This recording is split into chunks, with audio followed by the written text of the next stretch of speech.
All right, hear ye, hear ye, hear ye. What's going on, everybody? Back by popular demand. This is the Dukes of Gaming podcast. Hope everybody had a great week this week as we come back for a new year of talking about video games. I am, of course, your host, the Duke of Procrastination. I have an update to that. This is Thomas. How's everybody doing this week? And of course, I have my fellow Dukes of Gaming with me. What's going on? We have the Duke of Nostalgia to my left. How are you doing, Taylor? Doing great. Had a great New Year's. Great week. It's been good. It's been a little warm, but yeah. What can we do? What can OPEC do? What can we do? What can we do? We have to my bottom left-hand corner, we have the Duke of Design. How are you, Ben? Very good. Getting sick of the snow here in the Pacific Northwest, but we're so polar jealous. opposite. Yeah, Right. still enjoying it as much as I can. And what can OPEC do? Yeah, nothing at all. And we, of course, have the Duke of Education teaching his students worldwide. How are you doing, Alfredo? I'm doing great. I can't complain. Yeah, just playing really hard games. Being upset that always. I'm losing my save file progress, but you know, nothing new. I'm I sure can we'll talk relate. about it. Yeah, I can relate. Yep. And of course, we have the Duke of Rocket League, Cole. How are you? I actually have a question for you about Rocket League. All right, shoot. I'm doing So, good. I didn't realize that there are more ranks than champion. So there's Yeah, like there a is. champion Oh, one, a does that champion hurt? 2, like a supersonic something. Don't get him started. Now that like, because so now that kind of like hurts my feelings because in your eye I was like the top rank, but I'm not. You fraud. Oh no, You had us all going. I did have y'all going. Hack Now, fraud. Champion. So in Rocket League, I'd say champion rank is like something. That's an accomplishment. Like that Right. is like, you know, if you tell someone you're champion, they're like, dang. Like if you meet somebody and you're like, you play Rocket League? Yeah, what's your rank? Champion? Oh, dude, that's awesome. But there is after champion, you get to grand champion. When you get to grand champion, so champion has 3 levels. You get to grand champion, you get a tag under your name that says season like 15 grand champion, which like the skill level between champion and grand champion, it's almost like you almost have to be like a streamer or like a professional player. And then there's supersonic, which is a handful of players. Dang. So you are a fraud, is what you're saying. Yeah, I mean, I am a champion. So we'll just leave it at that. Fair Whatever that enough. means. Yeah. Exactly. Well, you're a champion in our eyes. How about that? Oh, thanks. It really is though. It really is like it's just not like the top. Like it's the top, probably like less than 1%, and then there's like the little sliver that's the grand champions in Supersonic. Gotcha. One day, Cole. Well, it's always good to get a Dang. Rocket League lesson. Always good. Uh. So this week we are going to kind of go over some of the games that are going to be coming out in 2022. I'm sorry, 2022, since we're in a new year. But first, as always, what have we been playing this week? I guess I'll go first since mine's pretty quick. I have been grinding in Shin Megami Tensei 5. Just been trying to get through this game. Last week, I really regret not putting it in my game of the year. I really do. I just coulda felt had like it. I couldn't put it because coulda I had hadn't it, played Thomas. enough of it.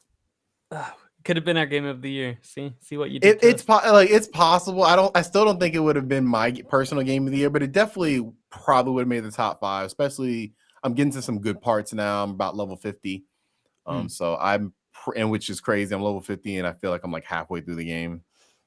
So, I don't even know where I am. I'm level. What level are 40. you? I can tell you. I'm level 40. I thought I was like getting close to the end, but it doesn't sound like. No. Oh, Like no. my friend has it, and I saw he was like level 90-ish, and he's like, "Yeah, I'm close." And I was like, 90. Jesus. You The know one thing I what? like about the game, though, you level up pretty quickly. Yeah. So, yeah. But I've been I'm not bad playing about that. Great game. Great game. It really does capture that feeling of, you are actually like struggling. That I don't think a lot of RPGs have given me that in recent memory. I pretty much breezed through RPGs. I love Dragon Quest, but I died maybe like 10 times in Dragon Quest. So it's like this one, it's actually, if you don't go into a battle prepared, you're gonna die. And so I And kind it's of not appreciate only the bosses either. Like the No. bosses are real hard, but some of these random encounters, you just You get never the- know when you can 'cause- die. The one thing I like about the game, I love this innovation that we've had in our RPGs where we can see the monsters that we can get into battles with, as opposed to just the random encounters. I love that innovation. Mhm. It makes it hard to go back to some of those old RPGs because of that. Yeah. But in this game, that's weird is the monsters will fly into you. So it's almost like a little mini game trying to avoid them. Swerve out of the way. Yeah, you look super silly doing it, but I love it. It adds more gameplay to it. The game also has like a weird like platforming aspect. What do you think about that aspect to it? I like it. I like the platforming aspect. I like how it's very open-ish world, basically how the game sets itself up, and you are essentially Naruto running everywhere and swerving to avoid monsters and doing these little side quests. And I do like the open nature of it and the mini platforming.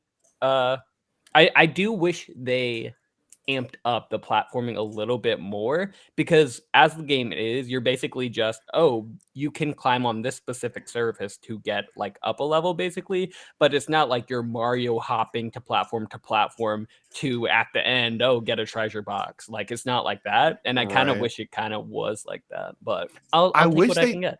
I wish they put a little like Persona 5 Royal, they give you the grapple hook. I wish you had something like that in this. That'd be cool. I think this game could have benefited from that. I just love this game just because I've been watching this anime called Jujutsu Kaisen, and there's this one character in there who pretty much has the same move set that the main character in this has. And I'm like, I love the aesthetic of this game. I love just the characters in this game, and I look forward to beating it hopefully within the next week. But yeah, playing Hopefully that I'm and right playing behind you. Halo is normal. To be expected. Oh yeah, that's gonna be all year. I don't anticipate that leaving the rotation. So yeah, that's me. That's all I've been playing. How about we go to Taylor? Okay. I've been playing Magic the Gathering Arena again, which is Magic the Gathering's online card game simulator nonsense. One of them, there's two Magic the Gathering onlines. There's Magic the Gathering Online, and there's Magic the Gathering Arena. They're different. Magic the Gathering Confusing. Arena It's confusing, But but okay. you buy a pack of cards in real life, and there's like a 50-50 shot. It'll give you like a code to like, oh hey, you should go check out Arena or online because they want to support both. So what's the difference exactly? The cards you can play with, Magic the Gathering Arena is specifically from around 2012 onward. You can play with cards from about 2012 onward, based on what they choose. You can play with. They supplement the market of cards with certain cards from 2012 forward. The format's called Historic, and then the Magic the Gathering Online is for more hardcore players who want to play with cards from all the way back to 1994 or further. Old super overpowered cards. There's a bunch of formats you can play there. It's arguably the better way to play. It's just a little too expensive for me because you do have to pay for the cards, and my perspective is you shouldn't have a real life card game that you have to pay money for online to play as well. Question. You should sorry. get Is there a way to scan your real life cards in the game? you That'd be can too you can convenient. That would too be convenient. awesome. It really That would would. be so fun. They have certain decks you can buy, pre-built decks you can buy in real life that you can scan into the game basically, but those are far and few in between. Ultimately, sometimes packs come with you can redeem this for one pack in Arena, and that's nice. That's all fun and dandy. But what I do want to talk about real quick is the economy on Magic the Gathering Arena, because they introduced a new set to Arena called Alchemy, which is purely digital cards. All the mechanics that work on these cards could only work digitally. Something like randomly selecting a card from your deck, or choosing a card type at random. No one knows what it is until it happens. Stuff like that. I can understand from a designer's or developer's perspective, going, well, we have this online format. We can mess around with mechanics that are already in existence and make them more random and more unique to play. But at the same time, to me, it's ruined the game. I don't want to play against these weird cards that I will never touch in real life. They're completely segregated to these online games, and it's just, they seem a little broken. They're not balanced at all compared to the rest of Magic the Gathering stock. So A, it takes out some of the fun there, and B, because of the economy, you have to buy into them, and there's no way to redeem cards well in Arena. There really isn't. You have to buy packs to redeem cards. Each pack comes with 1, 2, or 3 redeemable cards that you can turn into any card. Sometimes, not all the time, sometimes. And then every 6 packs, you guarantee get 1. So it's so much money you have to pour into this game in order to make it even remotely playable, because these alchemy cards, along with the slew of very powerful cards they've introduced already, are too powerful. If someone already has a full playset and has a really good deck, you really don't have a chance being like some guy who just wants to play for fun. There's one bot in the game, and it's not very fun to play against. If you want to play online, it's super competitive and it's way outpriced. It is too expensive to buy good cards. If they wanted to do it correctly, the solution, in my opinion, would be able to purchase redeemable cards instead of getting them every guaranteed 6 packs, because that's too many packs, because you have to physically buy those packs that really one at a does seem time. like a lot. Yeah. Seems It's like too much pay to win.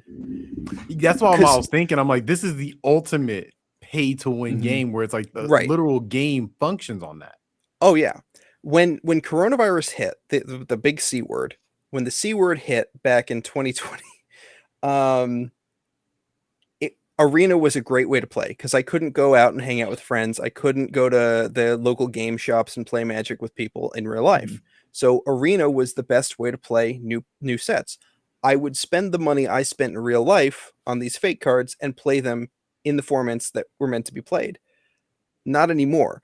Magic, Wizards of the Coast keeps releasing these online exclusive sets, which are overpowered, confusing, and not they're not even going to matter in the real world, and they're too expensive. It's just they've kind of messed up the whole ecosystem of the game.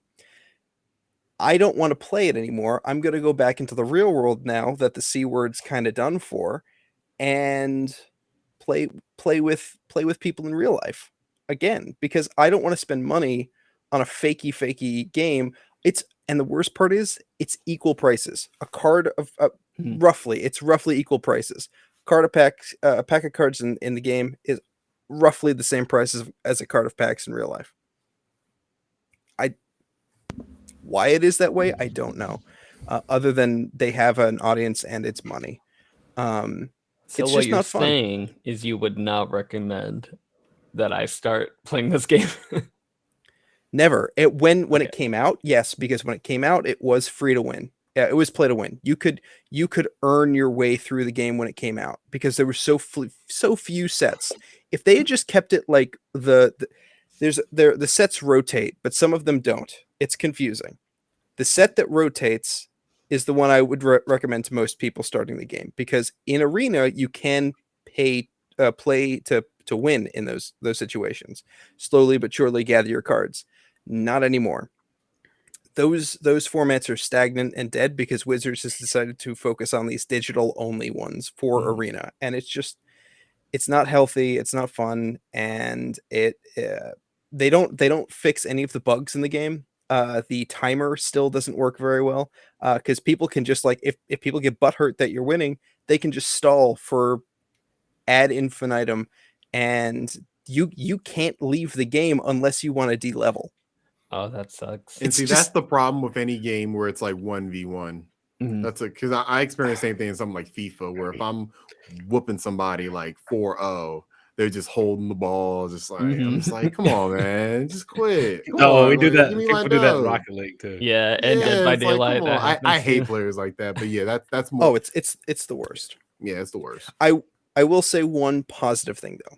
What I do want to do in Arena more, and one thing I do like about Arena, and it's a 50-50 a little bit in my brain, is there's a format in Magic called drafting, and it's a lot of fun, where you get 3 packs of cards and open them and pass them around the table, and everyone picks one card out and builds a deck around the cards they pick out.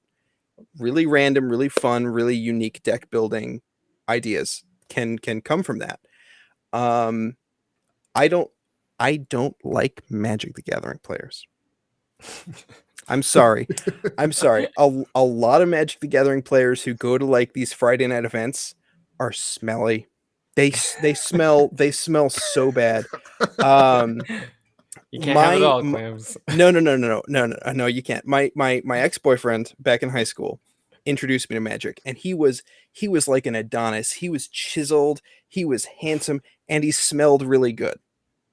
So when I went to Magic the Gathering tournaments with him when he was teaching me how to play, I would stay around him because there was this bubble of fresh air. And if you walked too far away from him, you just get hit with this. He was a horrible living air freshener. He was a living air freshener. And no, I'm not even kidding. You hear the jokes about the Smash players. It is equally true for Magic the Gathering players. They smell bad. You just gotta bring a can of Febreze. Maybe you build up skill the more you smell. Maybe you get a little better at the game. The people who get butt hurt and rope, that's what it is. They've gotten so good that they've started to smell so bad that they feel like they can just back away from it. Magic. I like drafting on Arena for that reason. You're playing against real people. It's kind of like online poker where you are against people, but you don't see them. Right. So there's something unique about that. I do like that experience. It's still the same price as it is in real life, which is an issue for me because I want to own the cards. They are collectibles. If you're gonna have a card game online and in real life, make the one online slightly cheaper, just more than slightly cheaper, I think, because well, look, it's leaning to your favorite topic, NFTs. I know you love those. I was just thinking this sounds like their own little NFT thing. Yeah. And you know what? pay for all these individual cards. And you know what? I've heard the argument. I've heard the argument from people that like NFTs benefit games like Magic the Gathering and stuff like that online because you actually own the shit. Nah, that's bull. That's baloney. But no, I can't recommend this to anyone. I'm gonna play the drafting because I don't like doing it in real life, but I'm gonna play with my friends in real life rather than play against people online because it's not fun anymore. It's too expensive. And I don't want to do it. They probably still smell. They just smell in their home. Exactly. And hey, anyone listening, you can smell as much as you want at home. I can, if I'm not working, if I'm not going out, I'm not going to take a shower. There's nothing wrong with that. I can smell my own smell just fine. But if I go out, I take a shower. I'm just saying, little life tip for you people. When you're only focused on winning a game, you have no time for showers, Taylor. Everyone take a Exactly. shower, okay? Everyone, personal hygiene, important. First one of these tournaments I went to in real life. I just want to throw that. It was a midnight release. I went to it, and there was this. I don't want to fat shame, but he was like 800 pounds, and like he drank an entire 12-pack of Bud Light in the game store, and he by the end of the night he was just like just drooling, and like it was disgusting. It Jabba was the Hutt. disgusting. That honestly turned me off of a lot of Magic. It took me a couple years to get back into it after that moment. What's funny is I have a similar experience, but it was with Yu-Gi-Oh. So I was very, very good at Yu-Gi-Oh when I was younger. Honestly, just shockingly good. Like I remember I was maybe like 12, and my mom would take me to these tournaments. She didn't want to be in that stupid little store, so she just dropped me off. It would pick me up, and I remember I played this he was like a 45-year-old, 400-pound man. And I clocked him. I got him out the way in maybe 5 turns. Good for you. And he was crying. He was crying Aw. afterwards. I was like, I didn't know what to do. I was like 12 years old. Because the rules were if you have to give up a card if you lose. Oh no. They have ante? Is that what it's called? That's what they call it in Magic. Ante was a mechanic introduced in Magic when it first started, where you give up a card if you lose. I just called it "Run Me Your Card." I need that card. And he had like a Blue Eyes Ultimate Dragon. I had been dying. That's a very You rare. stole it? That's the one you stole? How much was it worth in dollar value? Blue Eyes Ultimate Dragon, like vintage. That was. I don't think it you was would like, care at 12. I think it was like 400 at the time. Oh, really? Serious? Oh, no wonder. Now, he was why he getting- had Yu-Gi-Oh that in his cards. deck, I have no idea. Right. Because summoning the Blue Eyes Ultimate Dragon is one of the hardest things to do in the game, and it doesn't even really do anything. It's just a powerful monster. But if I use a card and destroy it, then it's destroyed. It was a scare tactic. He was trying to intimidate you. He was force trying to you be off Kaiba, and he lost that card that day. good. So hard He to was intimidate crying. He 12-year-olds, He was That's a awesome. 45-year-old man crying. I was That's like, incredible. They all I do. think, You I ruined think his me life. now wouldn't have took That's that card. Yeah, he ruined his life. It was just another day for a 12-year-old. Yeah. It was the worst day of his life. We'll always remember it. Yeah, so Yeah, your you're magic stories savage. kind At of that age, you're savage. You don't think about people's feelings. You take that damn card. That's the card you want. You're taking. No, I was a salesman with those cards. I remember my friend, he was dying to get into Yu-Gi-Oh! And he's like, yo, can I get 3 of your Blue Eyes White Dragons? And I was like, yeah, you're gonna have to give me something, man. He gave me Super Mario Sunshine, Rocket Power, NBA Street. He gave me like 5 games for these cards that you could buy for like $10. God, I miss that Sorry. childhood economy. I miss the childhood economy because I took advantage, man. I used to do when I was in 6th grade. Warhead candy, the sour candy came out. My mom would buy them from Sam's or Costco or like something, and I would sell them for like $1 to $3 a piece. The candy. Kids were dying for these things, dude. I was selling the little Warhead candies for $1 to $3 a piece. My was friend, he crazy. used to have these little, I forgot what they're called, but they're like hot chocolate, but they're condensed into like a candy. And they're that sounds only good. sold, it's made by Nestle and they're only sold in Africa. And his mom, whenever they go to Africa, she would just bring like a whole bunch of them. He would just sell them on campus. When I went to Hampton University, he just sold them on campus. She probably bought them for like maybe $20. He'd make like $300 on them, just selling them and just use it all to buy weed and stuff. I'm like, wow. How to turn hot chocolate into weed. Hey, so yeah, that's hilarious. That childhood economy extends to adulthood Good too. stuff. It does. It's Good fun. That Well, childhood yeah, economy didn't work especially with that one dude I sold the Blue Eyes Ultimate Dragon to. That was the adult economy for him. Yeah, that really was. Yeah. Oh, man. Insane. Anything else in regards to Magic? Nah, fuck it. Take a shower, y'all, if you haven't. Take a shit. Take a goddamn shower. Ben, have you been playing Magic? Thank God, no. I have been very productive over the past week, though. I finished It Takes Two last night with my wife. The final game of 2021, as we beat it on New Year's Eve. Nice. I also finished Doki That's Doki nice. Literature Club Plus. I can't believe I missed this game in 2017. I was in I college. felt the same way. Yeah. Yeah, I was in college, and people were talking about it like it was the second coming of Christ. And I was like, okay, I'm sure this game is good. In my game dev circle, I was like, I'm sure this game is good, but I don't have the time for it right now between all my fucking schoolwork. So I just put it off. I'm glad I finally played it. Very interesting and cool game. More than meets the eye, for sure. Yeah, for sure. Surprising. What else did I play? I'm on the last level of Returnal, and God, this game is so hard. You're It's so close. It's so frustrating. I'm so close. I will beat it. The game that I beat this past week that I want to talk a little bit more about is Paradise Killer. I played on the Switch. This is a open world detective murder mystery game where you're Visual novel-esque.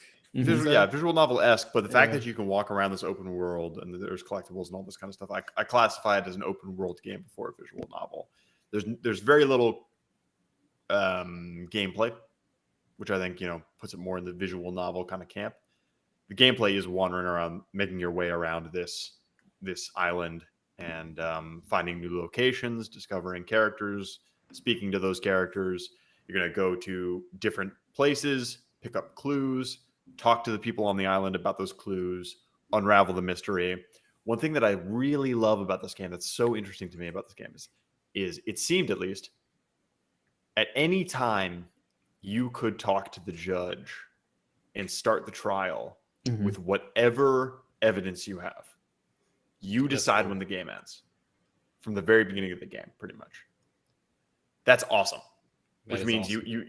you determine your level of success based on how much you want to invest in the game. Really interesting, because of course, if you were really investigating a murder mystery, when you choose to stop determines how prepared you are. So yeah, I really enjoyed this game. The characters are all very interesting. There's this cool vaporwave aesthetic that's running through the whole thing. Great soundtrack. Yes. Yeah, great music. soundtrack, fun colors, lots of hot pink. Great characters. Yeah, very silly, like flamboyant, interesting characters. I got a lot of Danganronpa vibes, which is why I picked up the game to begin with. I think there's a good bit of Danganronpa running through it, though not quite enough. I think this was a criticism that you had, Alfredo, but I totally agree.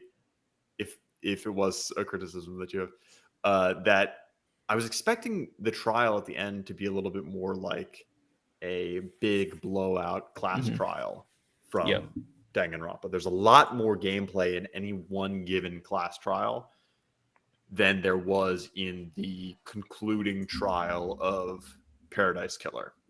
It was present your evidence. If you have enough evidence, you convince the judge. And if you picked the right person to accuse, then they give you even more evidence to accuse the next person, basically. So it's just dialogue selections, pretty much. And you're hopefully you have a organized enough idea of how this crime was committed and what the conspiracies were and who the players were and where they were when, that you are picking the correct people for all of these crimes. But that whole trial ending experience was kind of a deflation for me after a very fun and interesting and I think unique experience of this open world, go at your own pace, you decide when it's done, detective story. Mhm. However, I highly recommend it. It's a very easy Switch game to play in the background while you're doing other things. You're watching a TV show or something else. Run through the island, pick up pieces of evidence, talk to people. My only other major complaint about the game is that the game will highlight characters that you can ask questions to. So most of the time when you come across a new piece of information, it'll like highlight the relevant characters that you can ask about these things. Sometimes the things you can ask them are nonsense. Like you shouldn't even be able to ask them because they give you one sentence answers that are like, I can't answer that. So running across the entire map in order to ask somebody something about something you think they should be able to give you more information about, and then getting a one sentence answer is frustrating, especially when fast traveling is gated in a way by collectible currency that you have to seek out. I agree. Agreed. So that's a gripe. But aside from that, I mean, I think it's a fantastic game. And it's a very unique game. I'm going to be looking for other things that are similar in style or execution. I've heard that the Forgotten City, Alfredo, that's another one you recommended to me. That's on my list too. Has something of a similar construction to it. Very. So I'll be playing that early this year. Yeah, I was going to say, I'm actually really, really glad that I played Paradise Killer first and then The Forgotten City, because I feel like I wouldn't have liked Paradise Killer as much as I did if I had experienced what The Forgotten City had to offer. That said, both of them definitely have different strengths and different cons, but overall, Forgotten City is a better product. But just as far as Paradise Killer goes, it's a really great first outing. And what's interesting in terms of like a comparison to Danganronpa specifically is that with Danganronpa, they take the approach of you're gathering this evidence, you're gathering these clues that you don't really know how it connects to everything. And then when you get to the trial is when you're connecting the pieces and you're having these jaw-dropping moments of, oh my God, like this is what's happening. And you're really connecting the dots there. And with Paradise Killer, it shines in you doing the exploration and the evidence seeking on that end and making the connections on the front end. Yeah. And doing it yourself. Yeah. And doing it yourself. But at the same time, when it comes down to this epic conclusion that you would hopefully have, it kind of falls flat because you already more or less figured it out. And there's no extra climactic moment that you're saying, oh, I didn't know that. Like you kind of have figured everything out already. So very different games, but I'm definitely excited for hopefully they make another one and learn from what they have done in the the studio is called Kaizen Gameworks, is that right? Off the top of my head, I feel like they had a deal with they were going to do a licensed game next. I'll look that up while someone else talks about their game. And just Paradise Killer, very good. Yeah, Paradise. I loved it. I think that criticism of the trial is, I never thought of that, but yeah, Danganronpa, when you get to those trials, it goes straight anime, and the energy is so high. And you were shocked at a lot of things. Yeah, it's legit. Like you're sitting there, you're participating, of course, but you're watching it in awe. Paradise Killer was kind of just like, you get to the end and it's the end. So I that's one criticism I have, but still, very solid game. Yeah. So anything else, or you that's pretty much wraps up your cornucopia of games? Yeah, I'm gonna keep the productivity alive. I'm gonna try to knock out Returnal and then move on to the original Halo, so that I'm not a Bungie poser anymore. Which one you starting with? Halo 1? Yeah. Right. Combat Evolved. I'm playing on the Master Chief Collection on PC because I got a 3-month Xbox Game Pass for $1. Good deal. Nice. Great deal. Can we all agree who've played the Halo games before? Can we all agree Halo 2 is the best? I would say that. But I've only played 1 and 2. In a vacuum, yes. Like in just gameplay, no. Infinite's the best. From just okay. I haven't But played it yet. yes, So. but in terms of impact, in terms of fun At the co-op, time of release, yes, yeah, at the time of release, absolutely. Yeah, Even though Halo 100%. 3 has a very good, solid case as well. I think that was Halo 2 was the height. That was the height. Halo never got more popular than when Halo 2 released. Halo 2 solidified it as one of gaming's crowning franchises for sure. Halo 3 was just, just a great Yeah. game. Well, all I can say is, Ben, when you get around to Halo 2, I hope you, as someone who works in the game industry, takes away some great lessons, because that is, I think, one of my favorite games of all time. One of the best co-op experiences ever. Oh, yeah. Excellent. Ben, And- if you and want to while we were co-op, talking, let me know because I Yeah, still let me need know to play it too. too. I yeah, love. definitely. Hey, let me know too. definitely Between get all into of us, you could come. One of us will be available. Sweet. Yeah, I'd love to get through at least the first 3 Halos before my 3-month Game Pass subscription. it. They're really short. Lapses. They're not long games at all. So that's definitely realistic. Real quick on Kaizen GameWorks. So what I had read was that they are working with Akumi Nakamura, who was the former game director of Ghostwire Tokyo, who got a lot of popularity from her appearance on stage at E3 or whatever it was when Ghostwire Tokyo was first announced. So they're working on something with her. That's awesome. That's the Evil Within, right? The same developer. Um, I think so, right? Yes. Okay. But Akumi Nakamura was specifically the game director on Ghostwire Tokyo. Got you. Not Okay. on Evil Within. For all the drama it. happened. Makes sense. Cool. We're looking forward to your update on your Halo. Definitely looking forward to that. Alfredo, what have you been playing this week? I'm gonna keep it short this week, but I've been hearing a lot about this supposed stealth game of 2022 that I should get around to, called Hitman, but Hitman 3 specifically. But I wanted to start out the first one. So what I did was, apparently PlayStation Plus a long time ago gave Hitman 1 and 2 for free. So I bought Hitman 3 because it was on sale. So and then basically imported the Hitman 1 and 2 levels within it. So I can play all the improvements that are in Hitman 3 on the first one. So I've been playing Hitman 1, a lot of it actually. I think I'm about halfway through. I think I just completed the 4th mission out of 6, I think, for the first one. Don't quote me. And I'm enjoying it. I am enjoying it. But what I guess I'm a little bit disappointed in is how little story I guess there is in the first Hitman specifically. Now this is the Hitman 2016 one, so I don't know like how they improve upon it in the next iterations.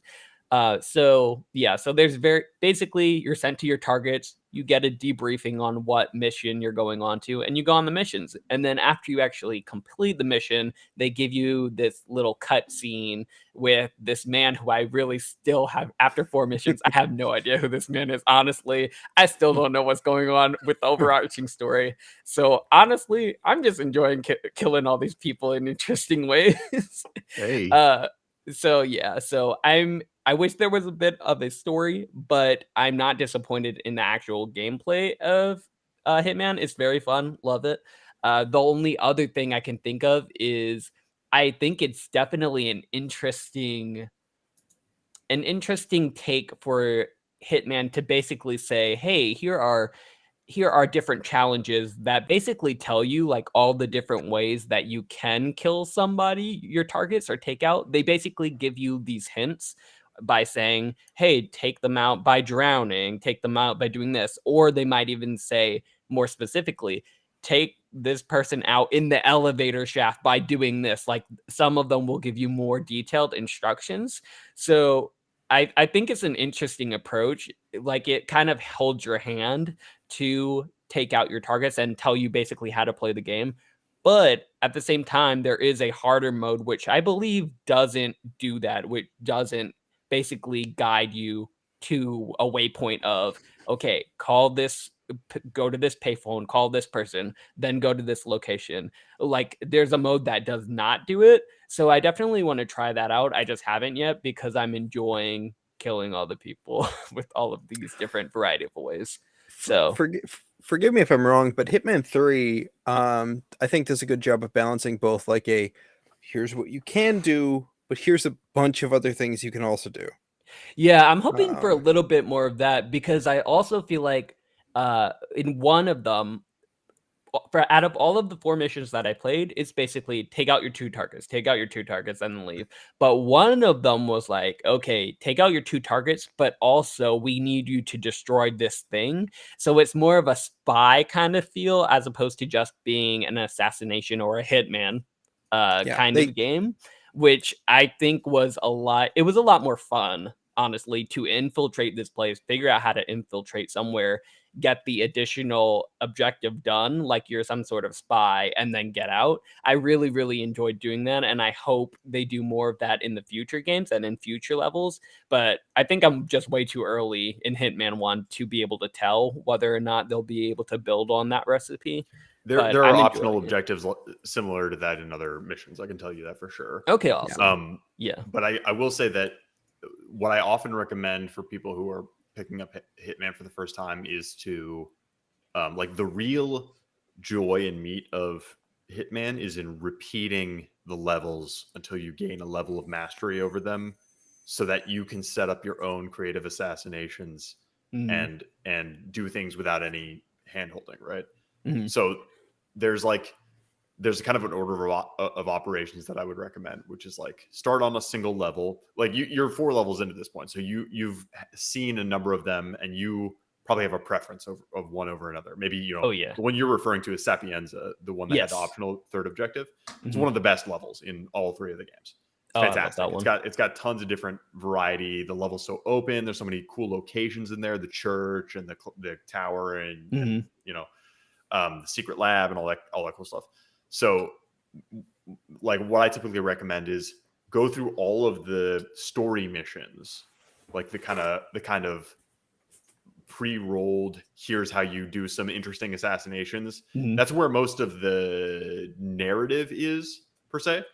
But I will say this to your point about the story. The main storyline of the Hitman games, not particularly interesting. Mhm. The third one gets interesting toward the end, but I think most of the fun story in these games is stuff you discover inside of the levels themselves. So Yes. don't think about it in terms of like what's the overarching story of Hitman, but think about it in like what's the story of Sapienza. Right. There's right. lots of interesting stuff in Sapienza. Yeah, the NPCs definitely do a great job at telling the story of, oh, this is happening. Did you hear about this? And then you kind of like stop to the side and be like, oh wait, what's happening? I think they do a great job at having it be a really great open level design because these levels are pretty huge, honestly, way bigger than I thought they would. And they do a good job at having so many different opportunities for you to explore, basically. So I'm enjoying it overall, and I'm looking forward to continuing the different games. Yeah, definitely. And I would say like once you if you play Sapienza a couple more times, you clear out all the story missions, and then you're like, okay, I have a pretty strong grasp of this level and what's available to me. Mhm. I would then recommend try to do Silent Assassin. Try not to get spotted at all. And if you've already done that at that point, which you might have, Mhm. do Silent Assassin suit only, so you can't do any disguises. Try to That make would that be work, tough. right? Yeah, Ugh. exactly. So like you see like where the layers come in, where it's like, okay, so I need to know much more about this level than I do currently in order to make Right. something like that work. I need to go That's- trophy hunting, is what it sounds like. So I have a fundamental Sorta, yeah. question about Hitman. You said the like the Silent Assassin. So can you pull off stuff kind of like a Splinter Cell? Like, can you like scale walls? Can you go through ducts? Like, or is it only like just classic stealth? From what I experienced, it's more classic stealth, but I'm only in the first Hitman game, so maybe that changes. You can definitely climb up pipes and stuff like that, but Yeah. for now, it's you taking the roles and the disguises of other people, passing yourself off as hotel staff or whatever, so that you can gain Social access into disguise, different yeah. rooms. Yeah, it's more of that rather than a spy game. Gotcha. Yeah. Okay, cool. But But apparently, I will say, I mean, like I was getting at before, you can beat every single one of these levels without changing your costume. Yeah. Mhm. So that when you play the I- game that way, it's much more akin to a traditional stealth game. Mm-hmm. But I wouldn't recommend trying to play that game the way that game that way before you have a a good good understanding. grasp of the map that you're going for the Silent Assassin suit only on. But like Makes I sense. consider but at the Silent same Assassin suit time- only. Sorry, go ahead. I was going to say, but at the same time, some of the beauty about this game is the variability, and you can the way I like to play it personally. And I don't disagree with Ben's statement at all that this game should be played like multiple times over and over until you get like a real good feel for it. But the way I like to play it, and that's a perfectly reasonable way to play it, is to just go in, James Bond, balls to the wall, just all caution to the wind. And just try and just Oh, that kind of scares me. scrap your way around. But I do want to there's- try that again- one time though. Normally I just go stealth all the way, but it'd be interesting seeing how the game definitely handles a more, chaotic stealth approach. Well, excellent. Cole, have you been playing anything this week? Yep. I've been playing a lot of VR. My last, like the last 2 months, or like probably the last quarter of 2021, I've been very heavy in VR, which that's kind of the phase, you go through phases where you pick it up and I go through phases with VR since 2019 or 20, whenever the PSVR came out, where I'll play for a little while, a few months, and then I'll put it down and then I'll come back to it and I get hyped again. So the new game I've been playing is Walkabout Mini Golf.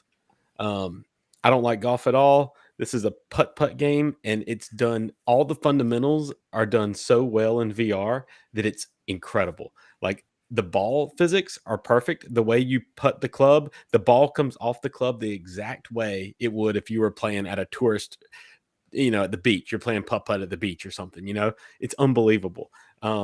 And also, it's kind of got the same thing that Altspace does with like that sense of presence and like hanging out and talking to somebody. So it's basically like Altspace in VR. And the graphics are perfect. The audio design's incredible. Like you'll go through caves and audio sounds different. It's one of the best VR games I've played. And it's just because it does everything so well. And when a developer can do everything really well in VR, it's generally a standout game. Because there's so little games that deliver on everything in VR, Mhm. Like, so we played my brother, I was playing with him. I played with my brother and my dad. We played like 2 hours one night. It was awesome. But he got all into it and he wanted to try Golf Plus, which is a Top Golf Plus game. And the reviews on the headset said they were good. Anyway, I downloaded it and it's just the frame rate's not very good. They go for realistic graphics, so they put the realistic like mountains in the background and it's blurry. It doesn't look good. Whereas Walkabout Golf is all polygonal graphics just off in the background, and they're cartoony and fake, but they work. But this image in the background that's blurry and low resolution, this looks terrible. It doesn't work. But I recommend it. It's $15 if you can play it. And there's also little games like you're playing holes. They hide balls, so there's a ball hidden at every hole. So a course is 18 holes. There's a little ball. So it's like a mini game. Like when you're waiting for your buddy to hit, you can just walk around and try to find the hidden ball. Oh, that's cool. And then you add it. So there's all these different colored balls you can pick, like glossy balls, little worlds. Like I got the pirate ball. And then at each, there's like 8 maps. And at each map, there's the easy version. And then there's the nighttime version, which they have different pin placements. And it's harder. And so there's like riddles and stuff. So I got the pirate sword with the pirate ball at the tourist trap. Anyway, played that game. That was awesome. Space Pirate Trainer is another one that's just a phenomenal shooting game. It's like being so many good things about this. Oh, it's just like you're inside an arcade cabinet and you're just playing a shooter, or you're just picking up power-ups and there's little spaceships flying around and you're just tearing them up. It's one of the best little shooters I've played. Like it feels incredible. Anyway, there was an update for it, which I missed. It's Space Pirate Trainer DX, and there's a versus mode where you can play against people. So there's another, you're playing against another player on a platform, and the green robots you can't shoot because they're against him. They're his enemies. Mhm. So anyway, and you just go through waves until someone dies, and it's really fun and really competitive. And then I tried Facebook Worlds. Horizon Worlds, they dropped the official release date was like a week ago. It's been in beta for months. And this is like their precursor to the metaverse. So yeah, and it's officially out. So before you had to be in the beta, I think you could download it for free. Like anybody could download it, but it was technically beta. It's done really. It reminds me of Alt Space. Like, you know, it's the same compelling as talking in Alt Space. The avatars are cool. It just doesn't, like, when you go to a different. They'll have like there's a shooting game, an arena game. It's like Rec Room. It takes like 35 or 40 seconds to load from the main hub world, and you find people in there. You can all put your hand in, and you form a party, which is awesome. So you just put your hand in, like, you know, you're about to get excited. 1, 2, 3, you know, Falcons, whatever. And then you go in there. It takes 30 seconds to load. The game is super simple. I don't know. It's just not like. Have y'all tried Missing it? the wow factor is what it sounds Yeah, like. it's like Rec Room, but it's too. I feel like this is going to be the killer app when it's seamless, when it's just really seamless, and they give people the power to create their own worlds. And from what I've read, like the tools for it are really, really basic. And so they're really creating these really basic worlds. And they need like some of the stuff me and Thomas saw in Rec Room and Alt Space was incredible. Like the fact you can create anything in Alt Space. Altspace seems very open source. Like Yeah, that, it that is. was the takeaway I got from Altspace, that it's very customizable if you know what you're doing. Mhm. And what I got from Facebook Worlds when I did attempt to do it, it seemed very sterile. It seemed very simple. That was the kind of the view that I had of it. Does Mark Zuckerberg greet you in this?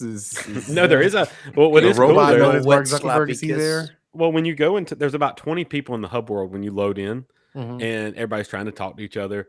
And there wasn't many kids or anything. It was actually, people were really nice. There's a community, there's a guide in there.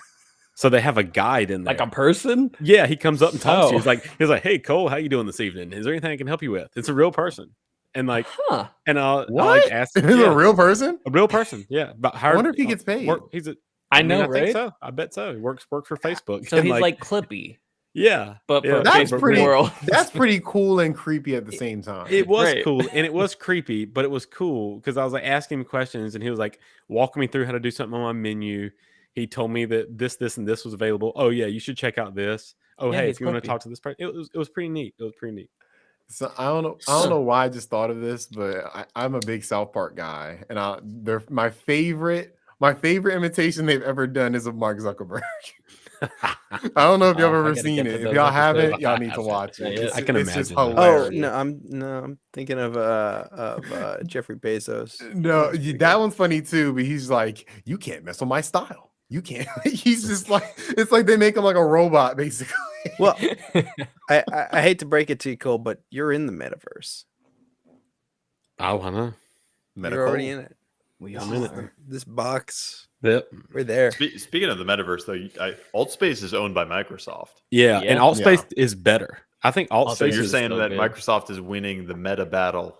well, I would say no. Meta. I would say no. I would say no. Like I would say it's very similar, but Altspace, the games in Altspace, I did play with one game, so I was with these random people, and this took like 45 seconds to load. Then you get there, no one knows what they're doing because these people are probably like just got it for Christmas. Very for some reason, a lot of people that have VR and you meet in Altspace and stuff aren't gamers. It's strange. You would think that there would be more gamers, but like I don't know if you remember, Thomas, when we were talking to those people that night, they weren't gamers at all. Like No. they were like they're all into all kinds of other stuff. Like Yeah. I think a lot of people got VR because they couldn't see people and they wanted that kind of connection still. And I think that's that's- and- that's a lot of what VR has become. and A that's lot of what's going to people trying propel get it closer. forward, I think, honestly. Like that's going to push it forward. But like so we did this game where you go and grab this frog and you squeeze the trigger and the tongue sticks out and like you're all standing around this pond and you're just eating flies. And I was just like, dude, this is they just ain't, they're not hitting it right with this. It ain't Flappy Bird. It So ain't. what I'm hearing from you, Cole, is that if you like lots of balls and you like squeezing frogs, Mhm. get VR. Mhm. That's what I'm That's hearing. what I heard. And you know what? Who doesn't? I do. Look, I'll admit it. I can tell you, it was weird because like I get in here, the avatars they look like just middle aged women, and they were just like they were like waving to me, and they didn't know what they're. And I was like waving to them, and I was talking to them. Their mic didn't work, and they were like making these weird things. And then they all walked up to the frogs, and they're all like, it's like me and three other middle aged women. I felt like, and they're just like, I like how a you said visual. earlier. Genuinely, one of the funniest things I think you've ever said is there are no kids in there. Everyone was really nice. That was perfect. Yeah, That was yeah. poetic. Yeah. Well, that I might have to try at least the mini golf. The mini golf sounds very fun. I will say this though. My last point. If we were all of us were in Facebook Horizon world, we would have fun. Like we would have a good time. It's better than Mark Alt Facebook Zuckerberg because there's more stuff for us to do. But anyway, Gotcha. Let's see how it we'll see evolves. we're going to see how it evolves. This It is will, the very, it will only very get ground better. floor. The metaverse is just starting. The metaverse will be here for all eternity, so they have plenty of time to make improvements. Yeah. I'm not going to start playing it until it actually injects my brain with ecstasy. So until that point, I think that's in 2 years. that's in 2 On their years. roadmap Okay, for 2 years. it's on the now. dev log. Yeah. Okay. Yeah. Cool. Oh my gosh. So this week, our main topic of discussion, we're going to go over some of our most anticipated games for 2022. So what was the hype? The chat's kind of blocking me. What'd you call it?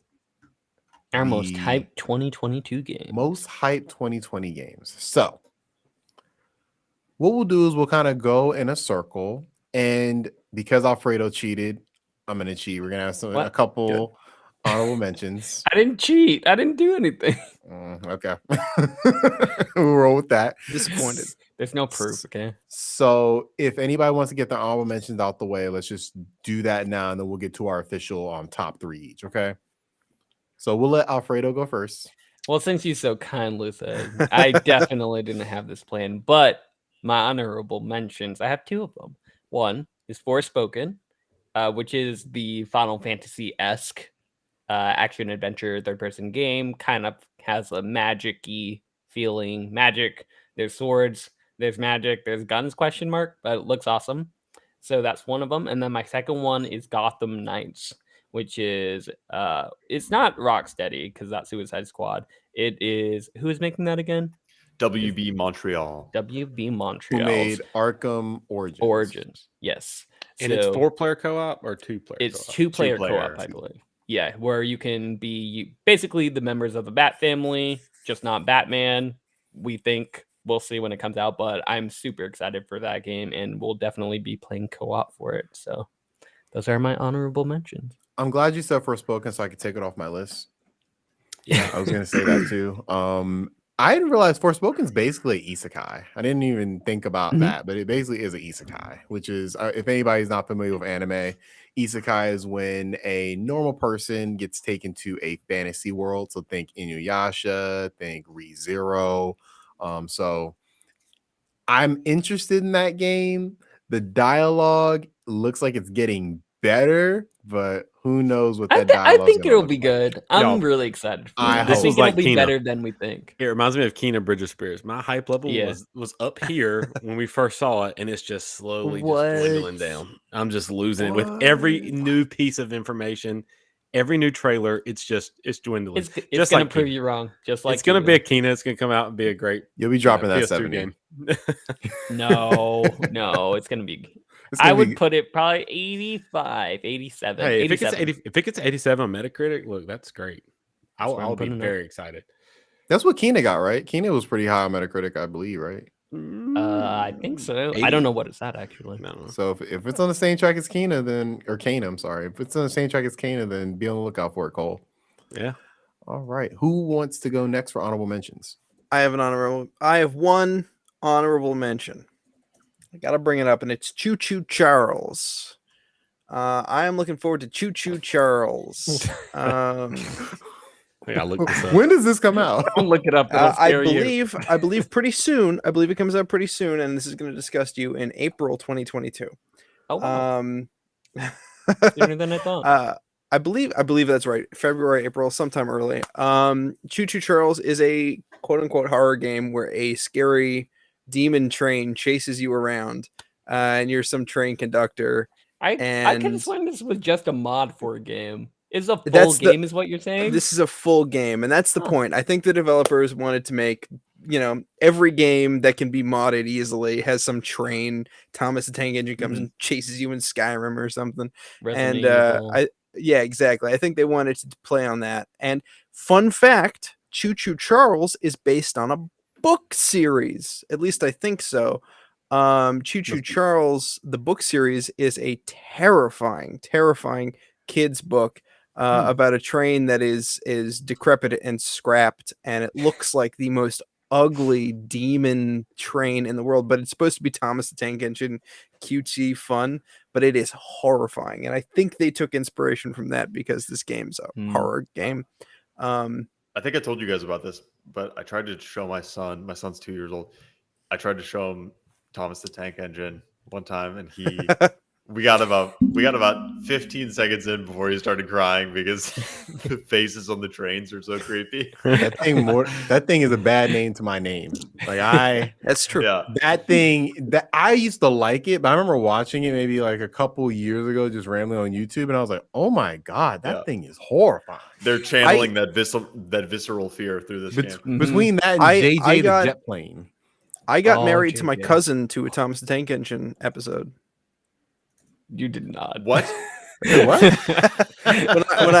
When I was Sounds a like. kid, my parents were having a barbecue with a bunch of their friends, right, including family members, and my cousin was over, and we're the same age. We're like born in the same month, and we're sitting in the den watching Thomas the Tank Engine, and she's like, "Hey, do you want to dance?" And I'm like, "Sure." And she's like, "Okay, but if you want to dance, we have to get married first." And I said, "Okay, sounds good." And we started dancing. And my mom was just like right outside the room and heard us. And she brought that up for years. She's like, "You married your cousin." I mean, Oh. she's not wrong. So That's awesome. That's hilarious. Thomas Tank Engine's horrifying. I love it. I can't wait for Choo Choo Charles. I don't know if it's going to be a good game, but I'm going to play it. It's gonna be a game, that's for sure. It's going to be a game.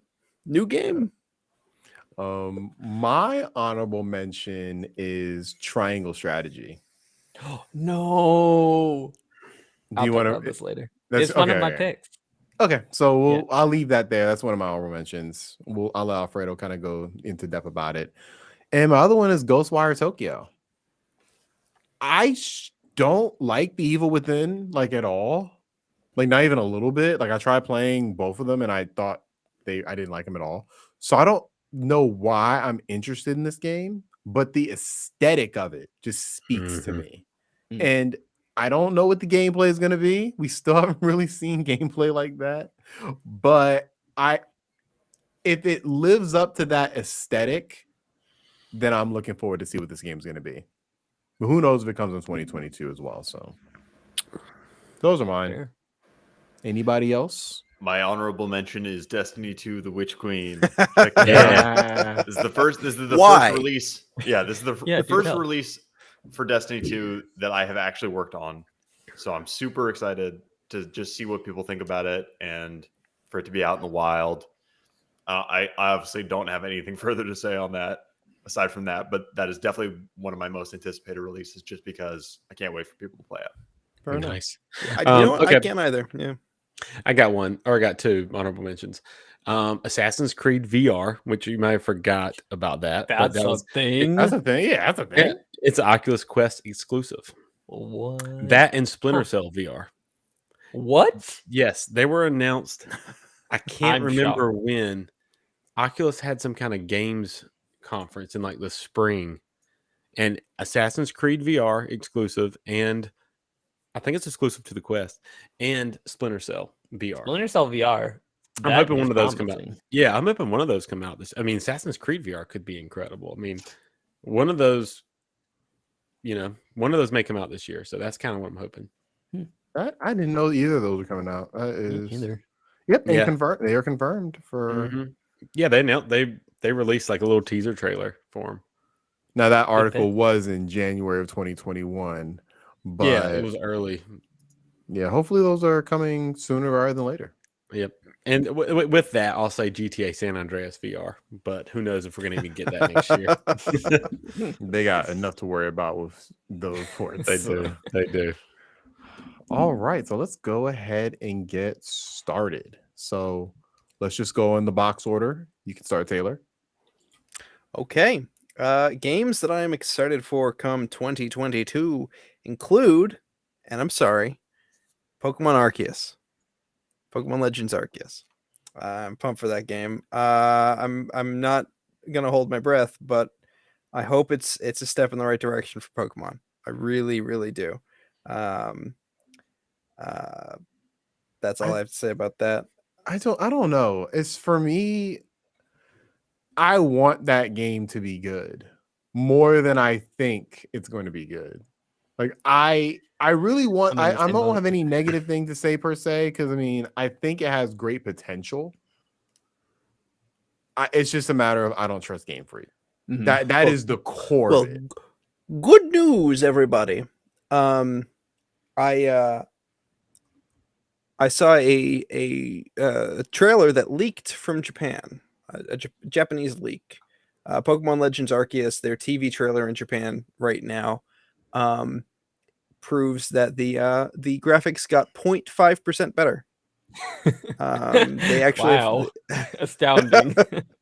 looks marginally better. And the release date is in like 20 days. So we'll see what happens.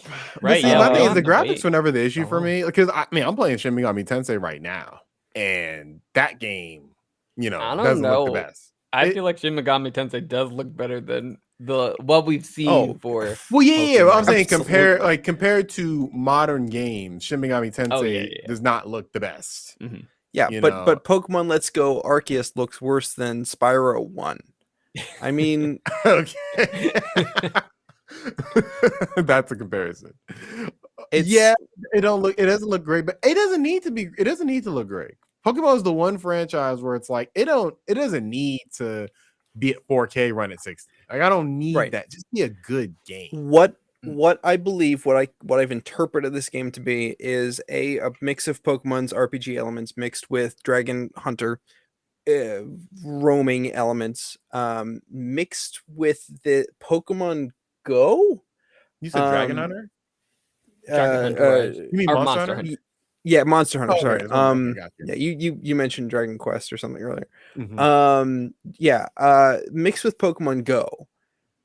Because the way that they're describing it is Game Freak basically came out and said a lot of players might not get to the final boss.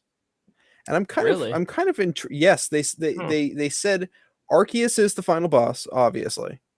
And to get there requires a lot of work. As in grinding, or just because of boredom? I think Monotony. I think grinding.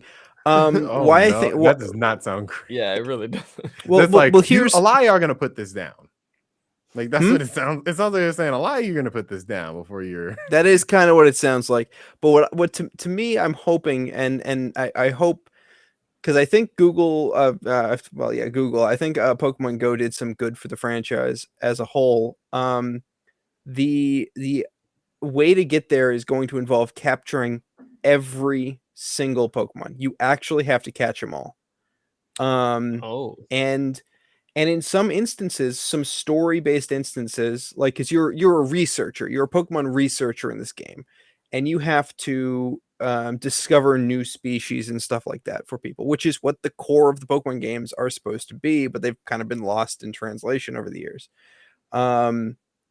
You have to find every single Pokemon, catch every single Pokemon, and then in subquests with main story characters will be like, "Hey, I need you to find a Stantler that has like a weird growth on its horn." Hmm. And you have to find this one Stantler or something like that. That's what it sounds like from how they're describing it. It's like you've got to find a Magikarp that's like 50 kilograms or more. And that's the one you have to catch. So I think that's fine though, because it from what it sounds like Spyro the Dragon, where you had to have 20 eggs to get here, and then 40 eggs, or it's even Yeah. something like Ape Escape, where you have to catch X amounts of apes. But the thing is that they made like catching or finding the eggs unique. Like the mechanic to do so was intriguing and Yeah. fun. So And it'll be what- interesting if they can, What I'm you know, excited for the is different yeah, scenarios. yeah. What I'm excited for is the fact that the it's not open world. Each area is open world. And they're different biomes. And I think the different biome mechanic, which is something Pokemon's done well with like one director in the past, is something that can make the game fun and Mhm. would make it much more easy to go into, like you said, Ape Escape, which is a great game. I want a remake But so bad. yeah, Pokemon Legends Arceus, which is coming out this month. I can't wait because it's time for Pokemon to do something bold. Mhm. Please, oh Do you please. think the review embargo will be the day of, or will we get it earlier? That's the I think we're question. getting it. Oh no, Pokemon are sneaky. Game Freak always leaks the game early. Oh, There's okay. I don't believe in my soul that there is a leaker at Nintendo that leaks the game 2 or 1 week early every single time. Game Freak does it themselves. I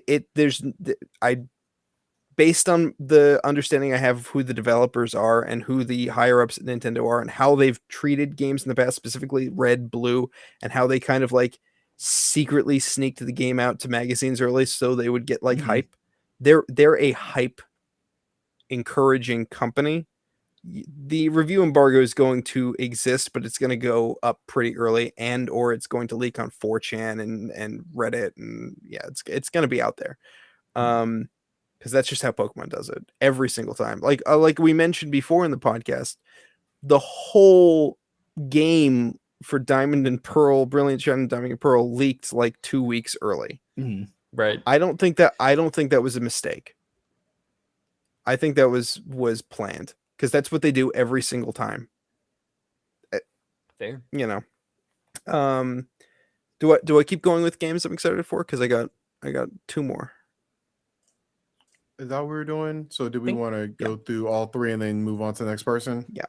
Let's do it. That Yeah. works. All right, real quick. My next game I'm excited for is Kirby.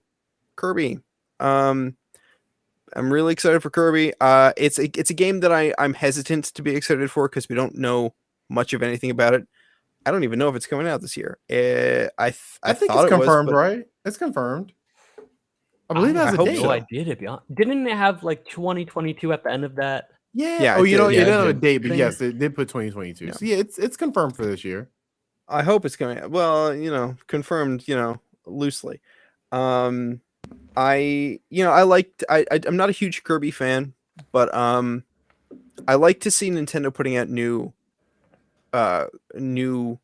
IPs or old IPs again and again, because it's been a while since we've seen like a good Kirby game, because Kirby's fucking Yarn Adventure sucked, and those don't count.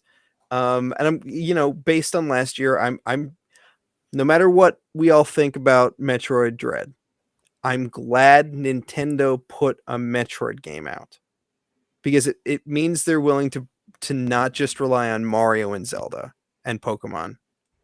They're willing to put some of their other ideas out there, like Metroid, and I Kirby is another game I think deserves to be out there.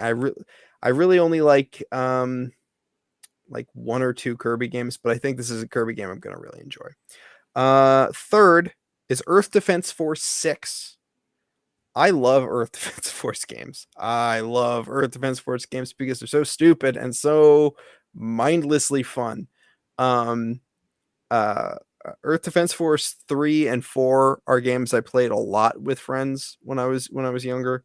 Not much younger actually, but Earth Defense Force 6 looks like a goofy, fun old time. You're fighting big frogs with guns. I mean, come on, what's not to love? Is that a tower defense game? Yes. Okay. Kind of. Yeah. It's I don't know how to describe the experience. You're just fighting big spiders. You're just fighting big spiders and ants. It's a tower defense game. Yeah, but you're defending a quote unquote city. It's a very the old games, and I don't think of this game they're going to be very explorable. It's very direct paths, but it's just swarm after swarm after swarm of big spiders, and I love it. Love a good tower defense game. Sounds good. I've never heard of Earth Defense Force, so curious to see what that is. Especially if it's a 6-1. Yeah. I've heard of them.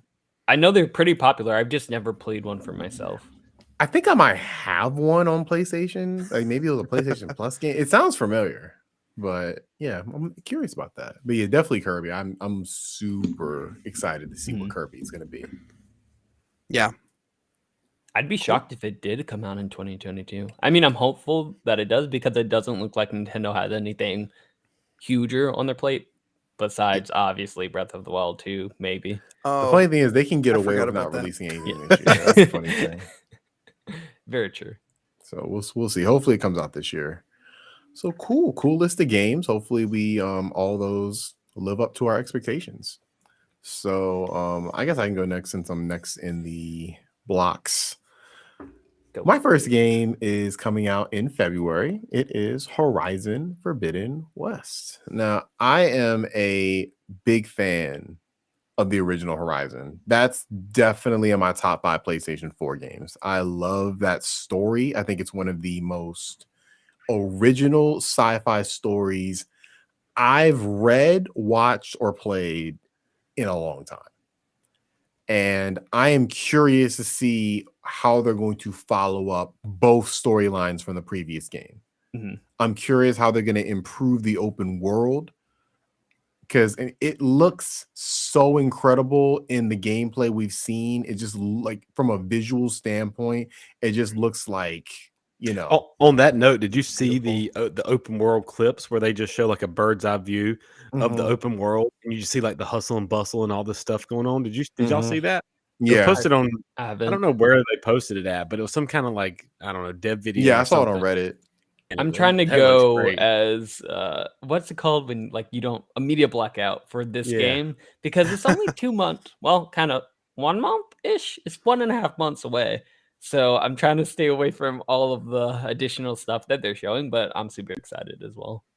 Yeah, I'm going kind of media blackout on it, but at the same time, like I'm so excited that whenever I see new content, I'm like, yo, let me click this really quick. So I'm super excited. This has potential to be my game of the year for this year because Horizon was definitely one of my games of the year when it came out. And I think if it makes the right improvements, I think this is going to be one for the ages. What I will say, what I'm very curious specifically for this game is that when there were rumors of Horizon 2, the rumors were that basically this game would have some sort of co-op to it. So I'm excited to see if that comes to fruition in any sort of way. If they like release an extra mode a la Ghost of Tsushima, how they did with Legends, like a little bit later. And if that becomes additional content for that game, I'm just excited to see how they can build off of the original game. And hopefully maybe we can get a co-op mode for it. I'm weirdly not hyped for this game. I can't like pinpoint exactly why, because I really did love the first one, and like you said, Thomas, I think the story in the first game is just fantastic. The gameplay is really good too. I had a really great time with Horizon. Do you Zero think? Dawn. I'm not that hyped for it either, and I think, and I loved it. I'm the same thing with y'all. I love the story, love the gameplay. It's one of my favorite games on PS4. I think the reason that like me and Ben may not be hyped as much for it is just because we kind of know what it is. We know It's what more to of the expect. same. It's more. Yeah, it's it's more. more It's the- more. which It's is- more a refinement it's than fine. an That's innovation. fine. Hey, if Yeah. we're gonna say that, we gotta say Breath of the Wild is gonna be more of the same. I mean, Oh, I agree. Yeah. I mean, that And was God gonna of be, War 2. That's how I feel about God of War, especially after we saw that latest trailer. I was just like, it just looks more of See, the that's same. my and that's I'm my not that literal excited. thoughts on God of War. Like God They of didn't War even looks more change- the same than Horizon does to me. Mhm. These lazy devs didn't even change the boat animation. in God Hey, of War, right? I mean, it's I thought I was just crazy. looking at some God of It's War cra- DLC. Like, that's what it Right. looked like to me. It did. hey, if it's work, don't. If it's not broke, don't fix it. If I you just hope buy Alloy more doesn't Miles look like a Morales. goddamn slug. Why do I feel like, guys, this year is going to be a repeat of the year when Horizon just got overshadowed again? Once again, listen to this. So February 28th, it was released. 1 week later, we got Breath of the Wild. This year, It's February 25th. 1 week later, or February 18th. 1 week later, we get Elden Ring. Ah, you're right. I mean, it's Oh, going I to be didn't know that. overshadowed. It's going to be the same dang story. It's I not- know we, But I very know we different dropped games, this, but though. I'm not hyped for Elden Ring. No, but it's Nice. going to be I'm it's just- going to capture the zeitgeist. It'll be more in the zeitgeist than Horizon. Because think about it, I too. think you're right. It's I think you're right. multi. Well, yeah, it's multi-plat. You know, it's gonna. Yeah, I mean, It's different. It's new. I definitely don't disagree with that. I just feel Elden Ring is going to appeal to a lot of people. I think Horizon is going to appeal to those who want a really good story. But I think and Breath of also, the Wild there- 2 is there- going to appeal to more people. Yeah. Totally, because there are a lot of people who just will not approach Souls games because of the reputation. Of But I them being think too that hard. this one's going to be the one that really busts out into mainstream. I There are don't going to be think so. plenty of people for months after that still will not touch it because they know that it has something to do with Dark Souls and they heard Dark Souls is really hard. Hmm. See, I And think that it might may not be- be fair for Elden Ring, but that's the reputation that these types of games have I feel like cultivated. it's their. Elden Ring seems like a gamer's game. It doesn't seem like a no, mainstream. But think about this. No, guys. no, did no, no, no. Skyrim. So did Skyrim. This is going to be their Skyrim moment. I think. I'm going to argue that it's actually going to balance out because I think Ben's right. I think that yes, it's going to have that tainted feeling of the Dark Souls. It's going to be like, oh, I don't want to play a Dark Souls game. Who likes a Dark Souls game? Lots of But- people, but not everyone. And I think at the other side, there's plenty of people out there who own gaming consoles, who just own them for like being Netflix machines, who are going to say, I'm an artist or I have artistic feelings and I like George R.R. Martin. Mm-hmm. I was And gonna I say think that too. I think it balances out a little bit. I don't think it's going to be a breakout hit. I think it's going to be more talked about than Horizon Zero Dawn, but not Zero Dawn. Forbidden West. Forbidden Forbidden West. whatever. Who cares? It's going to be overshadowed. I'm gonna love this game and I'm I- gonna play it. Yeah, I I'm gonna love it. think you guys are underestimating the hype on this a little bit. Like To me, was- it feels, it was the it Game feels like a Awards better too. marketed Death Stranding. That's what Elden Ring feels like to me. Where it's like there's a lot of big names attached to it. It there's a One? there's a certain level of prestige that seems like it comes with it. I don't know if it's gonna sell that well compared to. I think it'll sell more than Horizon just for the fact it's gonna be a multi-plat game, but I don't think it's gonna be Skyrim. I think people are going to buy it, but No, not it's play it. not that gonna be is a no. Now I'm not saying that. I'm saying it's going to be like their Skyrim moment. That's really going to break it out of like, even though their games are very successful, this is going to push them to a very, very, very successful level. Mhm. That's a lot of varies. Yeah, I know. That's a lot of Look, I'm from Georgia. My I- words are not that. I would be very surprised if this game saw significantly more success than Sekiro, because to my Really? eye, Sekiro was marketed much more heavily I agree. See, I than think Elden Ring has been. so. I That's think it's my gonna argument. do so I think much better than I think Like this Elden was Ring has been significantly- marketed by gamers, not them specifically. yeah. Like Yeah, it's, I'm that's with the Cole, thing. though. It's not like it's like I don't see Elden Ring everywhere. I see Yeah. people I'm- posting about Elden Ring, but not them specifically marketing the. Like, I agree with. I think Sekiro was. It was very like that was a very popular game too. I think Yeah. that was I'm their gonna, break. I'm gonna bring up something. I'm gonna bring up something real quick. This is a weird underlying zeitgeist that you guys may have noticed in the past couple of years, and that is Norse mythology. Norse mythology has kind of been an underlying zeitgeist. People have been getting more into Norse mythology. Not with Marvel. I don't know if it's because of Thor. It's probably God because of of Thor. War. Yeah. God of War. There's this Norse thing going on, and they're kind of doing that with the big Yggdrasil tree thing, and I think there's going to be some of that playing into it. But I would agree with Ben that I don't think it's going to be like a breakout hit. I think it's going to sell well, but I don't think a lot of people are going to play it. Okay, here's my prediction. Y'all Y'all have hijacked my this hype is not- games. I just want I y'all to know. know. I'm See, sorry. we're supposed to be My, talking my about last Horizon. prediction on that. My last prediction is I think it will sell double their best-selling game within the first whatever the first Double? week. Yeah, Double? Bloodborne Oh. is Bloodborne or Sekiro their best-selling game. Sekiro, All right, probably. lock Within it the in. first week. Lock it in. If we get It's the coming out in numbers, 2 months. I mean, lock it in. do we even have like the week one sales of Bloodborne or Sekiro? Uh, Three I looks think it like would their high double it. game at 10 million copies. Oh, it's going to double that. I think it sells 20 million. 20 million? Yeah, I think it doubles it. 20 million.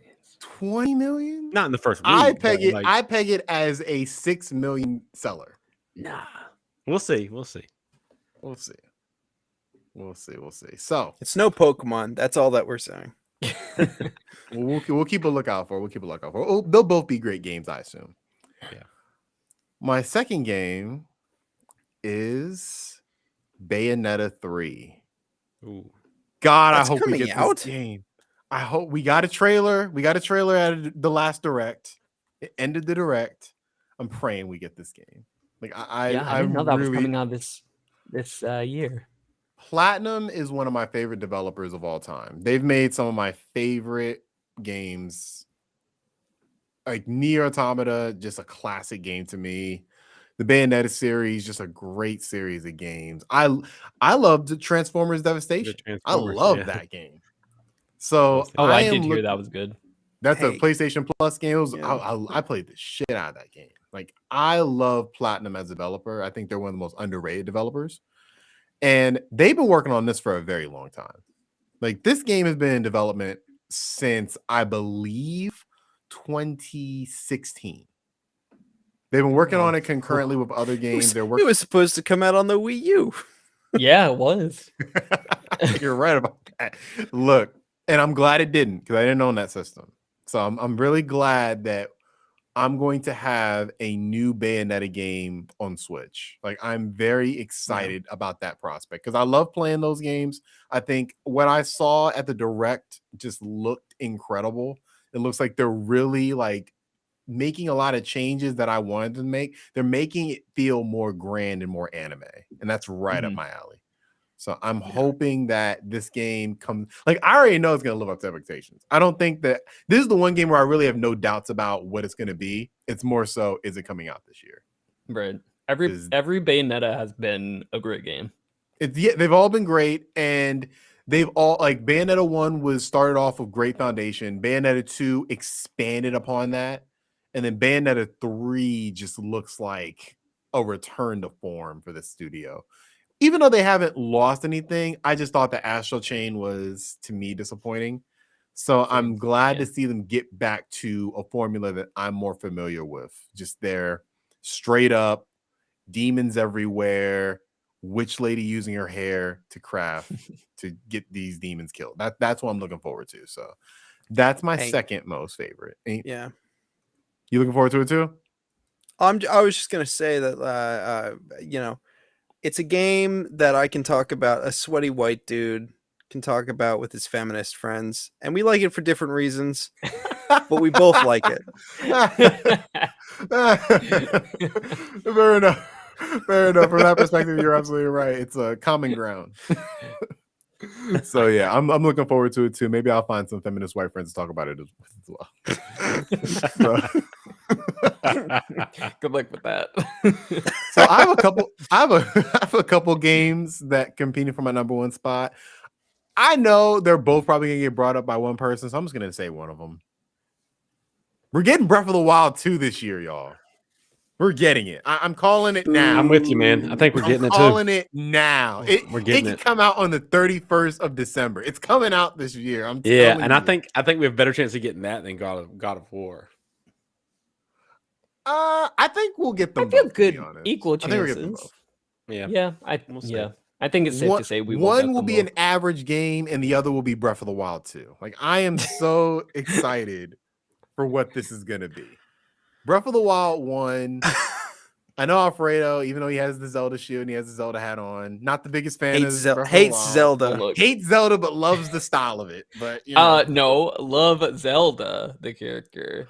Play Wind The Waker. games? that was Link, so aggressive. Oh my God. Link's fine, I guess. Zelda, Unique. she's Play awesome. goddamn Wind Waker. And you know what? I'm calling a bold take right here. You're gonna be playing the Zelda. Zelda's gonna be in the game playable. It's calling. That's it. all. Yeah, That'll I- make me buy the game. So They're, let's think go. they're bucking it. Hey, you know what no, they're gonna do? what- You know It's what gonna they're be gonna do? co-op. They're gonna subvert your expectations. That's what they're gonna do. We'll see. Okay.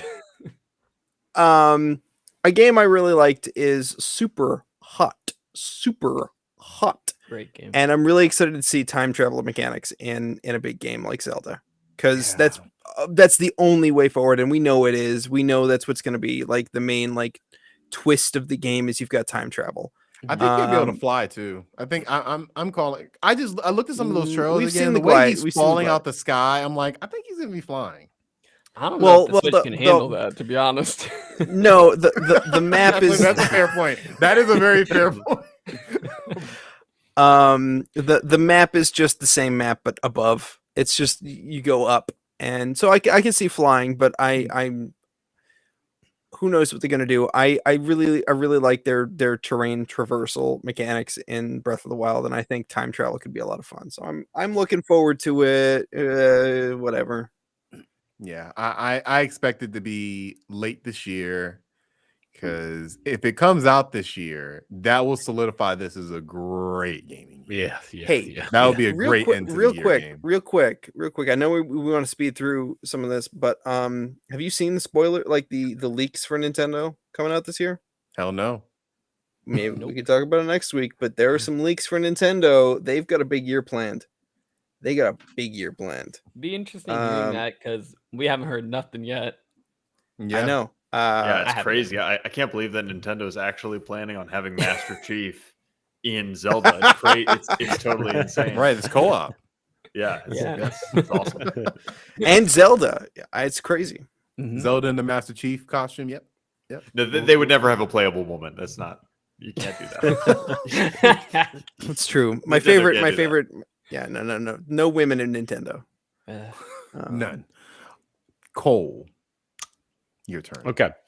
I'll get the obvious out of the way. Grand Theft Auto 5 for next generation. You suck. It's just I can't help it. I just can't help myself. You're using one of your slots on it though. Like I know I have to. I'm sorry. That could have been an honorable Well, mention, yeah, but it takes the whole slot. The thing is, it does. It does take a whole slot. In my heart, it takes a slot. And the thing is, I knew none of y'all would say it. But anyway, we just got that out of the way. Well, yeah. Where's two more people? You never know. Well, my other two, y'all are, Elden Ring, which we already kind of talked about. And we've talked about that like ad nauseum on this podcast. So I won't hit on that. I just think it's going to be awesome. It'll be a solid game for sure. But I will Mhm. say it's not my most hyped because my most hyped is the one that we know not really much about. We haven't seen gameplay. And it's the one game that can come out and be a new franchise that can I really think could be one of the biggest, best video game releases of all time, Starfield. I'm pumped. Mm. But we'll see. I'm nervous because if they don't deliver, I feel like this could be kind of all she wrote for Bethesda as far as delivering big AAA games. But I don't know about They that. I did don't it know right about with that. Deathloop. yeah, I like the way They'll still be a big publisher. yeah, but like as far like this will bring them. You mean the back to, Todd like- Howard studio? Yes, yeah. Okay. This will just bring them back to like like that Rockstar level, Naughty Dog level. Mhm. But I think they're on that level right now. I don't Nah, think so. dude. No. The last game was Fallout 76. Wait. Oh, That was you their said- last I'm sorry. game? You said Four. they were. I thought you said they were far away from Naughty Dog. So you're saying they're lower than them right now. Yeah. And Starfield will bring them back to that level. Yes, I yes. misunderstood. Gotcha. Yeah. Yes, that's Okay, what I I'm agree. saying. I I'm saying that this is their chance to get back in that upper echelon that they once were in. Yeah. Circa agree. Skyrim. Yes. This is which they haven't exactly. They haven't been in that echelon since. Damn, that 10 was years. 12 years ago. Jesus. Well, Fallout New Vegas came out after that, though, right? That's not them though. Oh, it's not them. Okay, That's Obsidian. Obsidian. okay. Yeah. I guess was So 2010. Fallout 4 wasn't a bad game. Fallout 4 was good. No, but it wasn't. It was fine. it was fine, and that's not what Fallout 4 they need is to as good exceed as something expectations. like Uncharted 4. you I know? literally had an argument with a random dude on the street about Fallout 4 today. Don't you get me started. These Defending its studios, honor? if you're Do going you to not like Fallout 4? Yeah, do you like it or not? I love Fallout 3 and Fallout New Vegas. I do not love Fallout 4. if Not you're gonna love, be, but do you think it's a fine, good, solid game? It's fine. It's fine. Yeah, okay. I'll see that. Twisting his arm. and that's right, it's good. But like the thing is, if we're going to put them in that upper echelon with like Naughty Dog, Rockstar, I don't know who else do y'all think deserves to be up there. Um, I don't know any other ones. Game but- Freak. Insomniac. Insomniac. Insomniac, yeah. But if Yeah. they're going to be up there, they can't just release a fine game. It has to be something. Good. I Yes. think my problem with Starfield is that I feel like we just know way too little about it in terms of we haven't seen I love it anything. though. I Yeah, love that's that. why I'm Games the, in We that's didn't why know I'm much the most about- hyped. We didn't know much like- about Fallout 4, so I think this was their just Mhm. their release strategy from now Is on, it- where it's like Is it they this- just want you to But know it very scares little me. until it's coming up. It scares me because I'm like, I Rockstar want to did be that same excited thing. for it, but then I could also just get a Fallout 76. This is Yeah. the Bethesda Game Studios MO for their past few releases. I mean, we didn't know anything. We didn't even know Fallout 4 existed outside of leaks that Kotaku reported until 7 months before its release. Right. Same with 76. So they're gonna, I mean, we know more now in relation to Starfield's release than we did about Fallout 4 or 76. So they're letting us in behind the curtain a little bit more. But this is just their marketing MO. This is just what they like to do. They like to build hype in the pressure cooker of very little information and then release it all in the final push right before launch. So to build pre-order numbers. I think what we can expect from Starfield is that this game is going to be super hyped. A lot of people are going to pin their hopes and dreams on it. It's going Like to Elden be Ring. super buggy. It's going to have a really, it's going to I have don't a think so. really, really rough launch. I think it will. I don't Yeah. think it will. There has never been a Bethesda game that did not release as a buggy mess. There has never been, even their great games. There has Skyrim was never like that. been. Think about it. Think about it. It's going to be a buggy mess. So The does only- Death I don't Punch think not it will, count, just though? because I think Microsoft is not going to let that happen. I It think doesn't matter. Microsoft. This game. I think this game has Microsoft been- is like, come on, y'all, come on. No, it doesn't No. matter. They're going to let Bethesda do their Bethesda thing. The Microsoft only let thing that Windows matters- 8 come out. It could still be great though. Just because it's a Good point. buggy mess, And y'all, Vista, doesn't mean you're it right, can't you're be right. great. That's what I'm saying. Skyrim was The a buggy only- mess, but it was great. Exactly. The only thing that matters is whether the underlying game is good enough to shine through under the bugs. Ugh. That's the only thing that matters. That's a Whether the gamble. underlying game is good enough. But this is because why that's I'm most hyped. This is it's awesome. This is such a cool. It's a monumental moment for gaming. I think. I agree. I mean, I totally agree that this is a do or die moment for Bethesda because I love Bethesda Game Studios games. I love. Is it Fallout a do 3. or die? Because as Yes. soon as they announce Elder Scrolls 6, if this game was whatever, it doesn't matter. People are going to be hype about Elder Scrolls 6. Yeah, that's true. So I think this is just they're playing with house money to me. I personally think that we will never see a Bethesda Game Studios game that is as big as Skyrim ever again.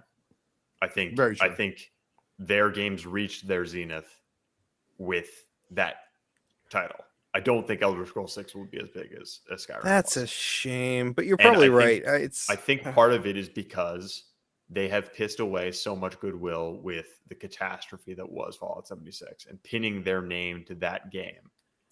And how much they betrayed consumer goodwill. Yeah, just like Cyber Yeah. CD Projekt Red. Mhm. There's a lot to be said about that, and to me, it's been slowly dwindling. It wasn't even just that. I feel. What else have they? We talked about this in another podcast. It's just two. They've Fallout slowly 4 been killing and their 76. That's their last two releases. Yeah, Fallout 4 not being great. But Was a- Fallout 4 was a- wasn't Cyberpunk. Yeah, it wasn't terrible. I like Cyberpunk better than Fallout 4, But there was hype around Fallout 4, though. that Come- bad. but Fallout 76 was Cyberpunk. Yeah, For them to release And Fallout they 4, It asked was the for more original money. Cyberpunk, yes. for them to release Yeah. Fallout 4 and all the fans were just meh about it, and then for them to release Fallout 76, which was a disaster, like those two paired together was rough for them. but Cole, you do trust them enough to make Starfield a success, is what you're saying, though, right? I'm hyped about it because I kind of feel like that put their ass to the fire and they're going to come out. I think that they're going to make it happen, but I wouldn't be surprised if they didn't. And it's do or die. Like it's huge because this will set, if they come out and they nail this sets them up for the next 10 years. They get their goodwill back. Whatever they release is going to be a massive success based off this. But I mean, their success is judged differently now because they're not going by sales numbers anymore.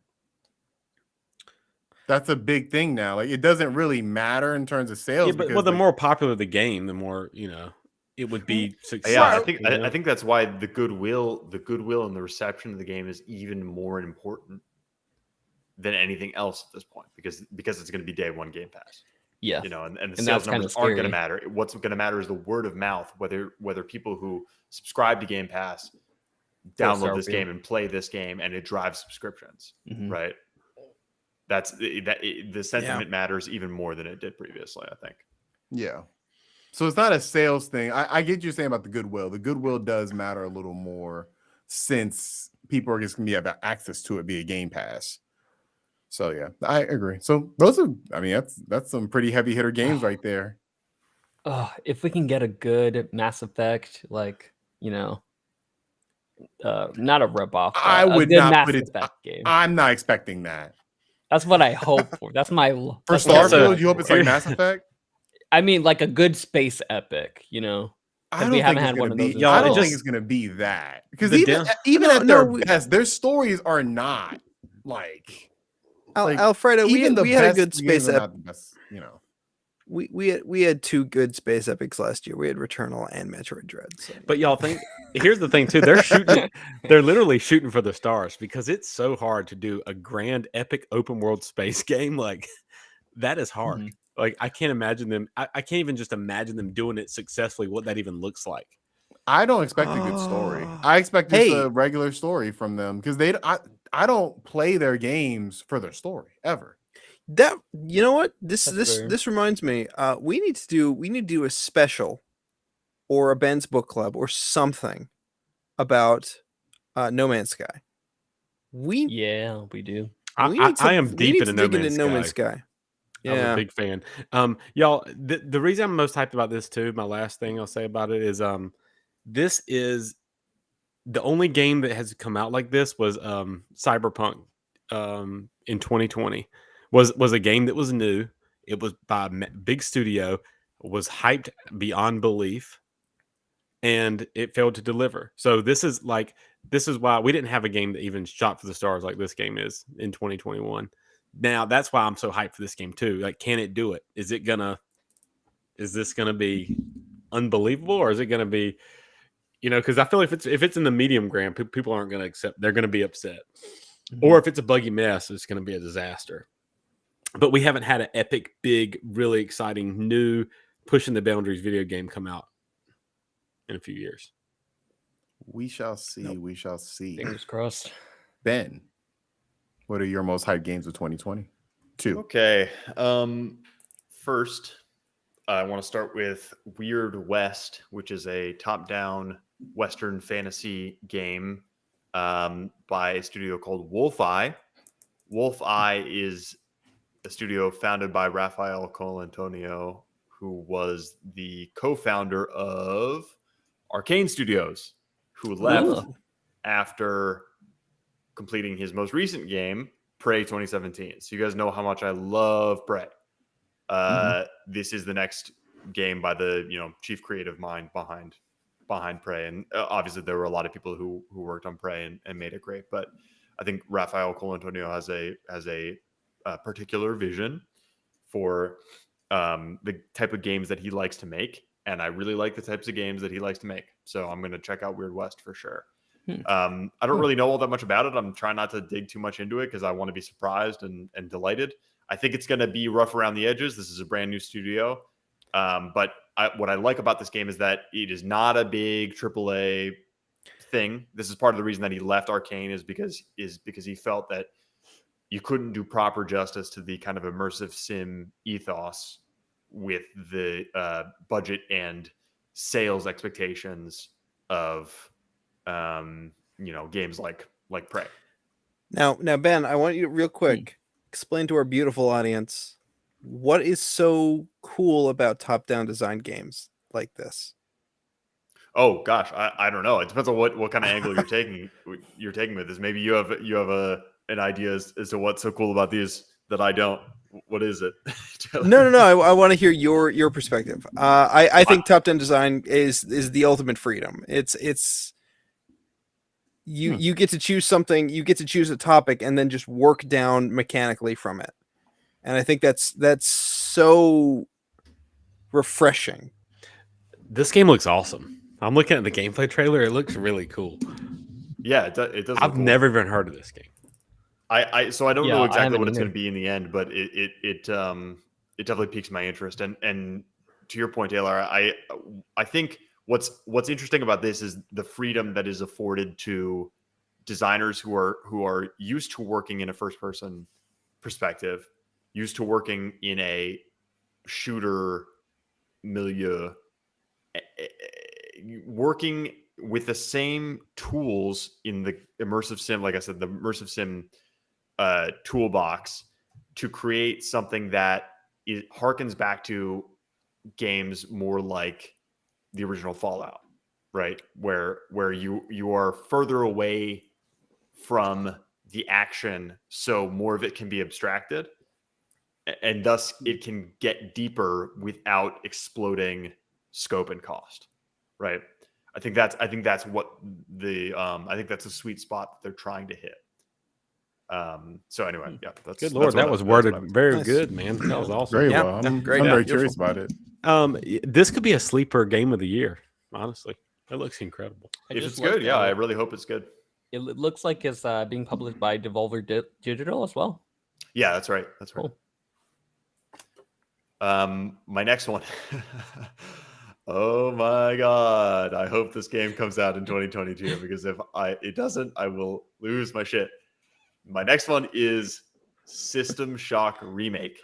This is a game that I backed on Kickstarter. I looked on my Gmail because I've been receiving email updates from them every month or so since 2016 when I first backed this game, when I thought it was going to come out next year in 2017. And it's just kept getting delayed and delayed and delayed. I forgot about it. Yeah, It I was think 6 we all years did. old in 2016. Yeah. This is the first really big game by gosh, what is the name of the developer? I'm blanking right now. But they have not made a game to this scale ever before. They've done ports of classic games is typically Night Dive Studios. They do ports of classic games mostly. This is their first, ground up remake of any game.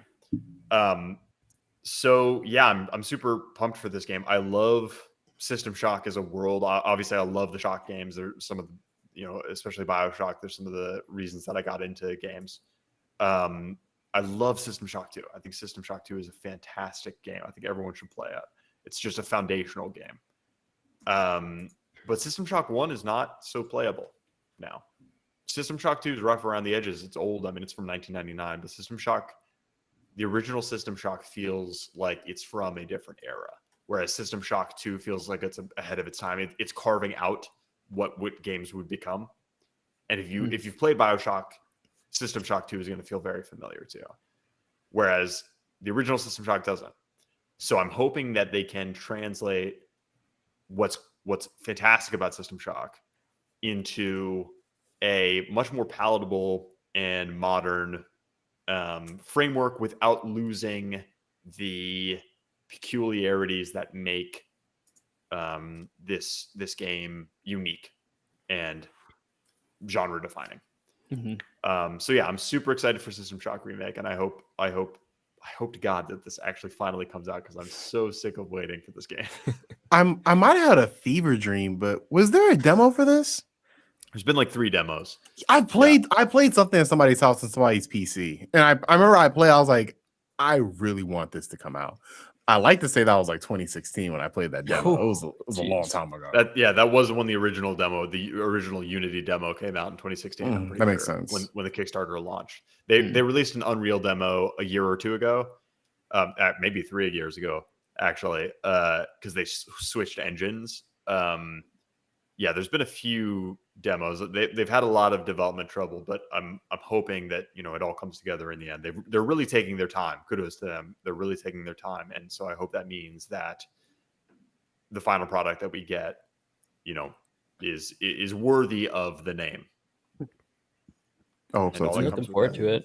Yeah, I've Me always too. been skeptical of jumping into that older game because I've heard it hasn't aged well, but at the same time, I also have heard that it's one of those, games that every gamer should play. because it's so genre defining and it's truly one of a kind. So Yeah, I put it up there with the hopefully original they get a Doom, remake. where it's like the original Doom hasn't aged well, yeah. but I feel like everybody should at least play the first level of that to understand where first person shooters come. I feel the same way with System Shock, where you wouldn't have BioShock, you wouldn't Right. have a whole bunch of Arcane's games. You wouldn't have had that without this foundational game. So yeah, I'm looking forward to it as well. I totally forgot I was coming out till you just said something. So I appreciate that. Well, I mean, just like you, Ben, I backed something on Kickstarter, a Dream Machine, a Lucid Dream Machine, back in 2013. To this day, I have not gotten it. Dream Machine. I What's do that? get updates every single Rest in month. It's like peace. it's coming, and I'm like, no, it's not. What is that? It you like put it on. Basically, it allows you to lucid dream. Is what it it's like supposed the PS2's LSD Dream Simulator? Not quite, not quite. Not quite. But Okay. but I haven't actually gotten the product, and probably never will. So who knows? There's always that. I just lost That's my the money. thing about basically. Kickstarter. Yep, Yeah. you never know. My third and final game is another re-release. Grand Theft Auto 5. No, it's not. I was about to Got riot. That's a no. riot. Cyberpunk 2077. Hey, that was one of mine. I forgot Yeah. to say that. I did not play this game on release. I avoided it like the plague because I so badly want to actually like and enjoy this game. I had such Yeah. a good time with The Witcher Me too. 3, not expecting to, and I love Cyberpunk as a subgenre. I really want this game to be great. So I hope when the PS5 version comes out and I play this game, it is much more akin to the excellent PC version than the fundamentally broken and awful PS4 version. So that's my hope. But I'm very excited to finally crack into this game. I'm with you too. I'm with you too, man. I'm with you because I do want to do a replay of it. My only thing with it is, because I played the PC version at a friend's house. I don't know. Like, there's some differences. There is ray trace reflections in the PC version, and it loads a little quicker. But I've lost faith in them doing updates to this game. Like, they failed across the board. They were supposed to support this game out the gate, and I have not seen anything that they released last year. They released some DLC, cars, and stuff like that, but they just have dropped the ball from that standpoint for a game that I really enjoyed. That was one of my game of the years for 2020. They seem to be like they were on top of their bug fixing when it was first, this huge problem when PlayStation Store dropped them.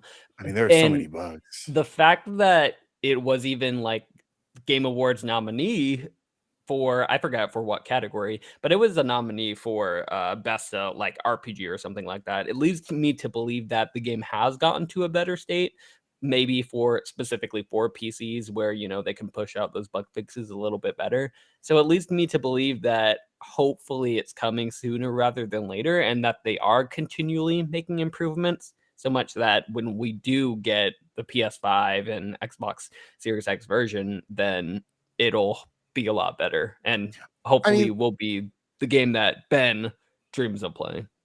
I guess my thing is because while yes, there's no native PS5 version right now, the PS5 version just runs 10 times better than the PS4 version. Like, the PS4 version runs at sub 30 frames per second. Like, it is a bad experience. Even today, it's a bad experience.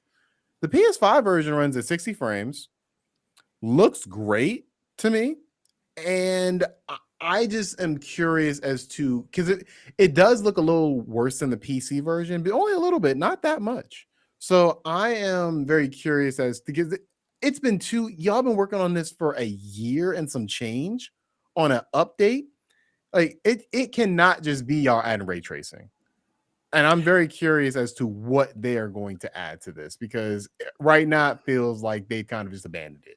I will have hopes say- that they've just put their head down and just been working on it. That's Well, kind of according some people in chat are saying that they've had to fight lawsuits and they were hacked, so that might have put progress back to where they just can't push out updates to the game. So maybe that's it.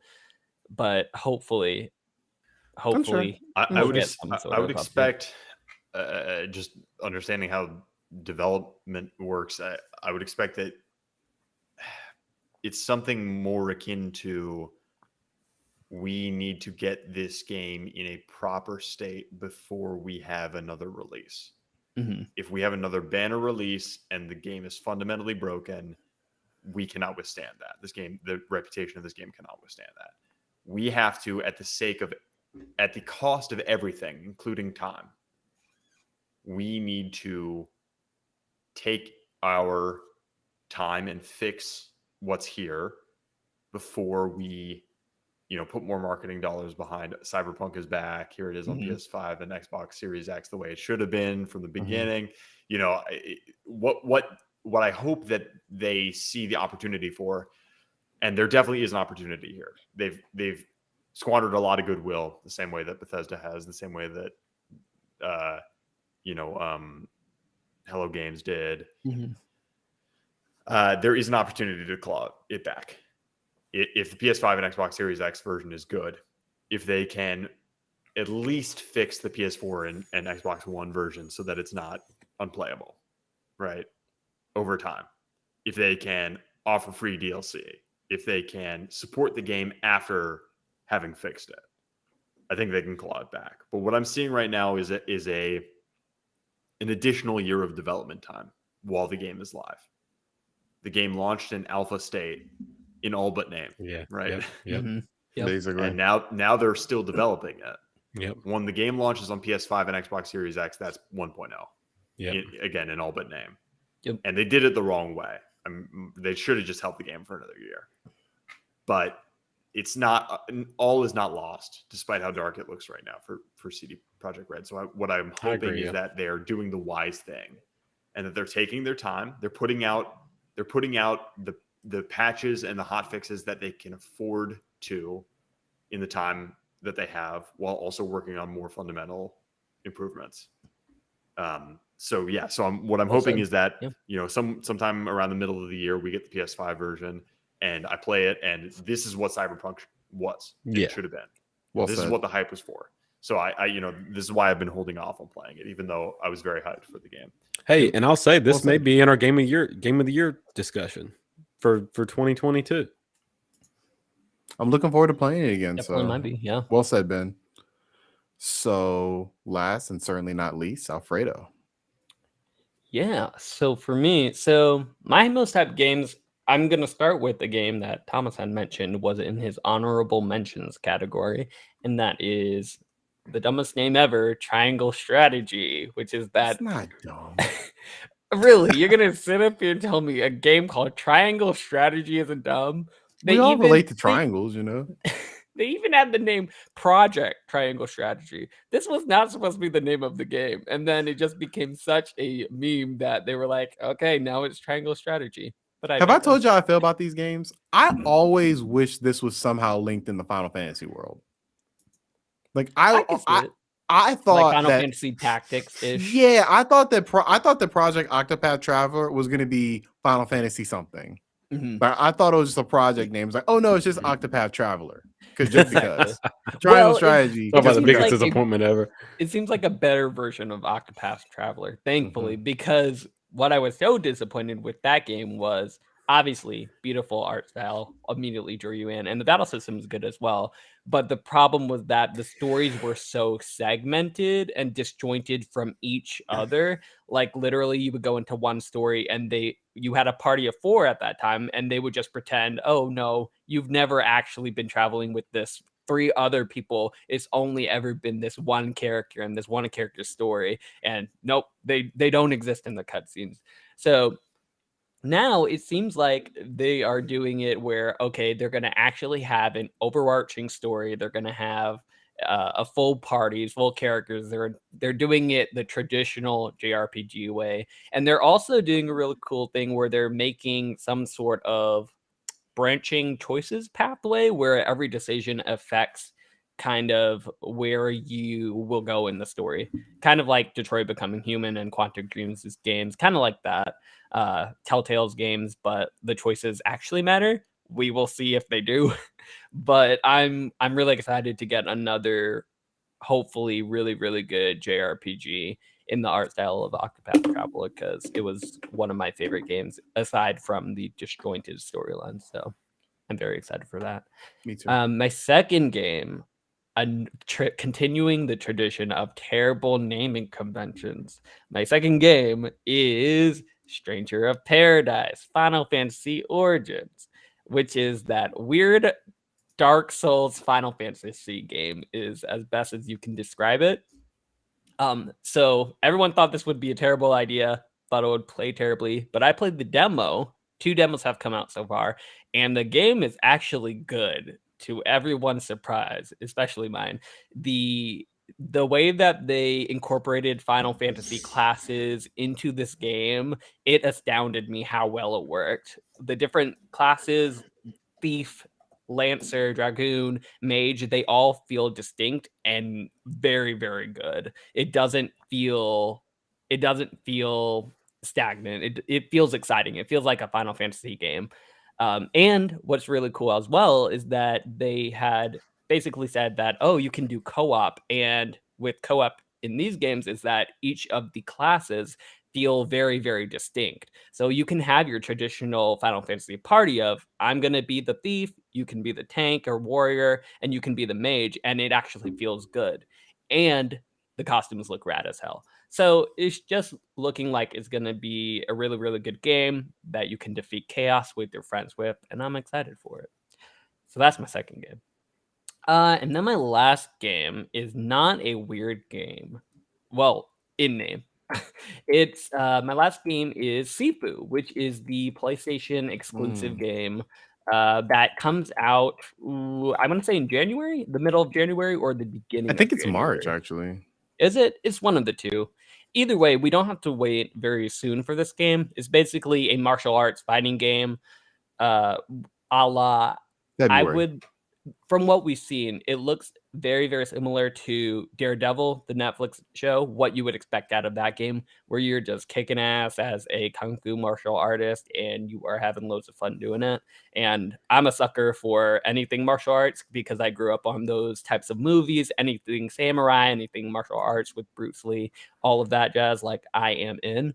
So the previews have recently just come out and everyone says it's really good, but they were limited to basically only 25 minutes of gameplay. So hopefully the RPG elements that are in the game actually, feel good as terms of RPG progression goes. But yeah, just being able to be Daredevil essentially and kick butt and hopefully have it feel good like the Arkham Knight kind of combat, like with all the snappy different combat. Yeah, hopefully it feels as good as that, where everything's smooth and it feels good. But yeah, those are my 3 games. You know what? I did not see that one coming. What, the last one? Yeah. Oh, really? Think about it. Let it. I still don't get it. Think about it. I still don't get it. Because you Daredevil. Oh man, It's going right over my head. I have no idea. Sink in. You couldn't see it. Can Daredevil see? Daredevil's blind. You know what's crazy though, y'all? Can see food. We all had So that's a triple entendre right there. So what we had 15 games, and not one of them was God of War. Yeah, no God of War. Boo! Isn't that crazy? No God of War. It's gonna be. I God mean, of War coming out. God of War is going to be good, but we It know is. what to expect. We know what to expect from God of War. it's gonna be What? God of War No- Miles Morales. I'm telling you. Yeah, Well- there's no reason to be hyped for God of War if you know what to expect from it. Just enjoy it when it comes. Yeah. I think the good thing about God of War that we'll all probably appreciate is the story, because they were able to craft a very, very good story for the first one. So I expect a twist or two from the second one, but the gameplay probably going to be the same thing. Hashtag fuck Atreus. Yeah, maybe Oh. maybe the twist is they'll get us to like Atreus. So we'll see. That's an uphill battle if I've ever heard one. But It's gonna happen.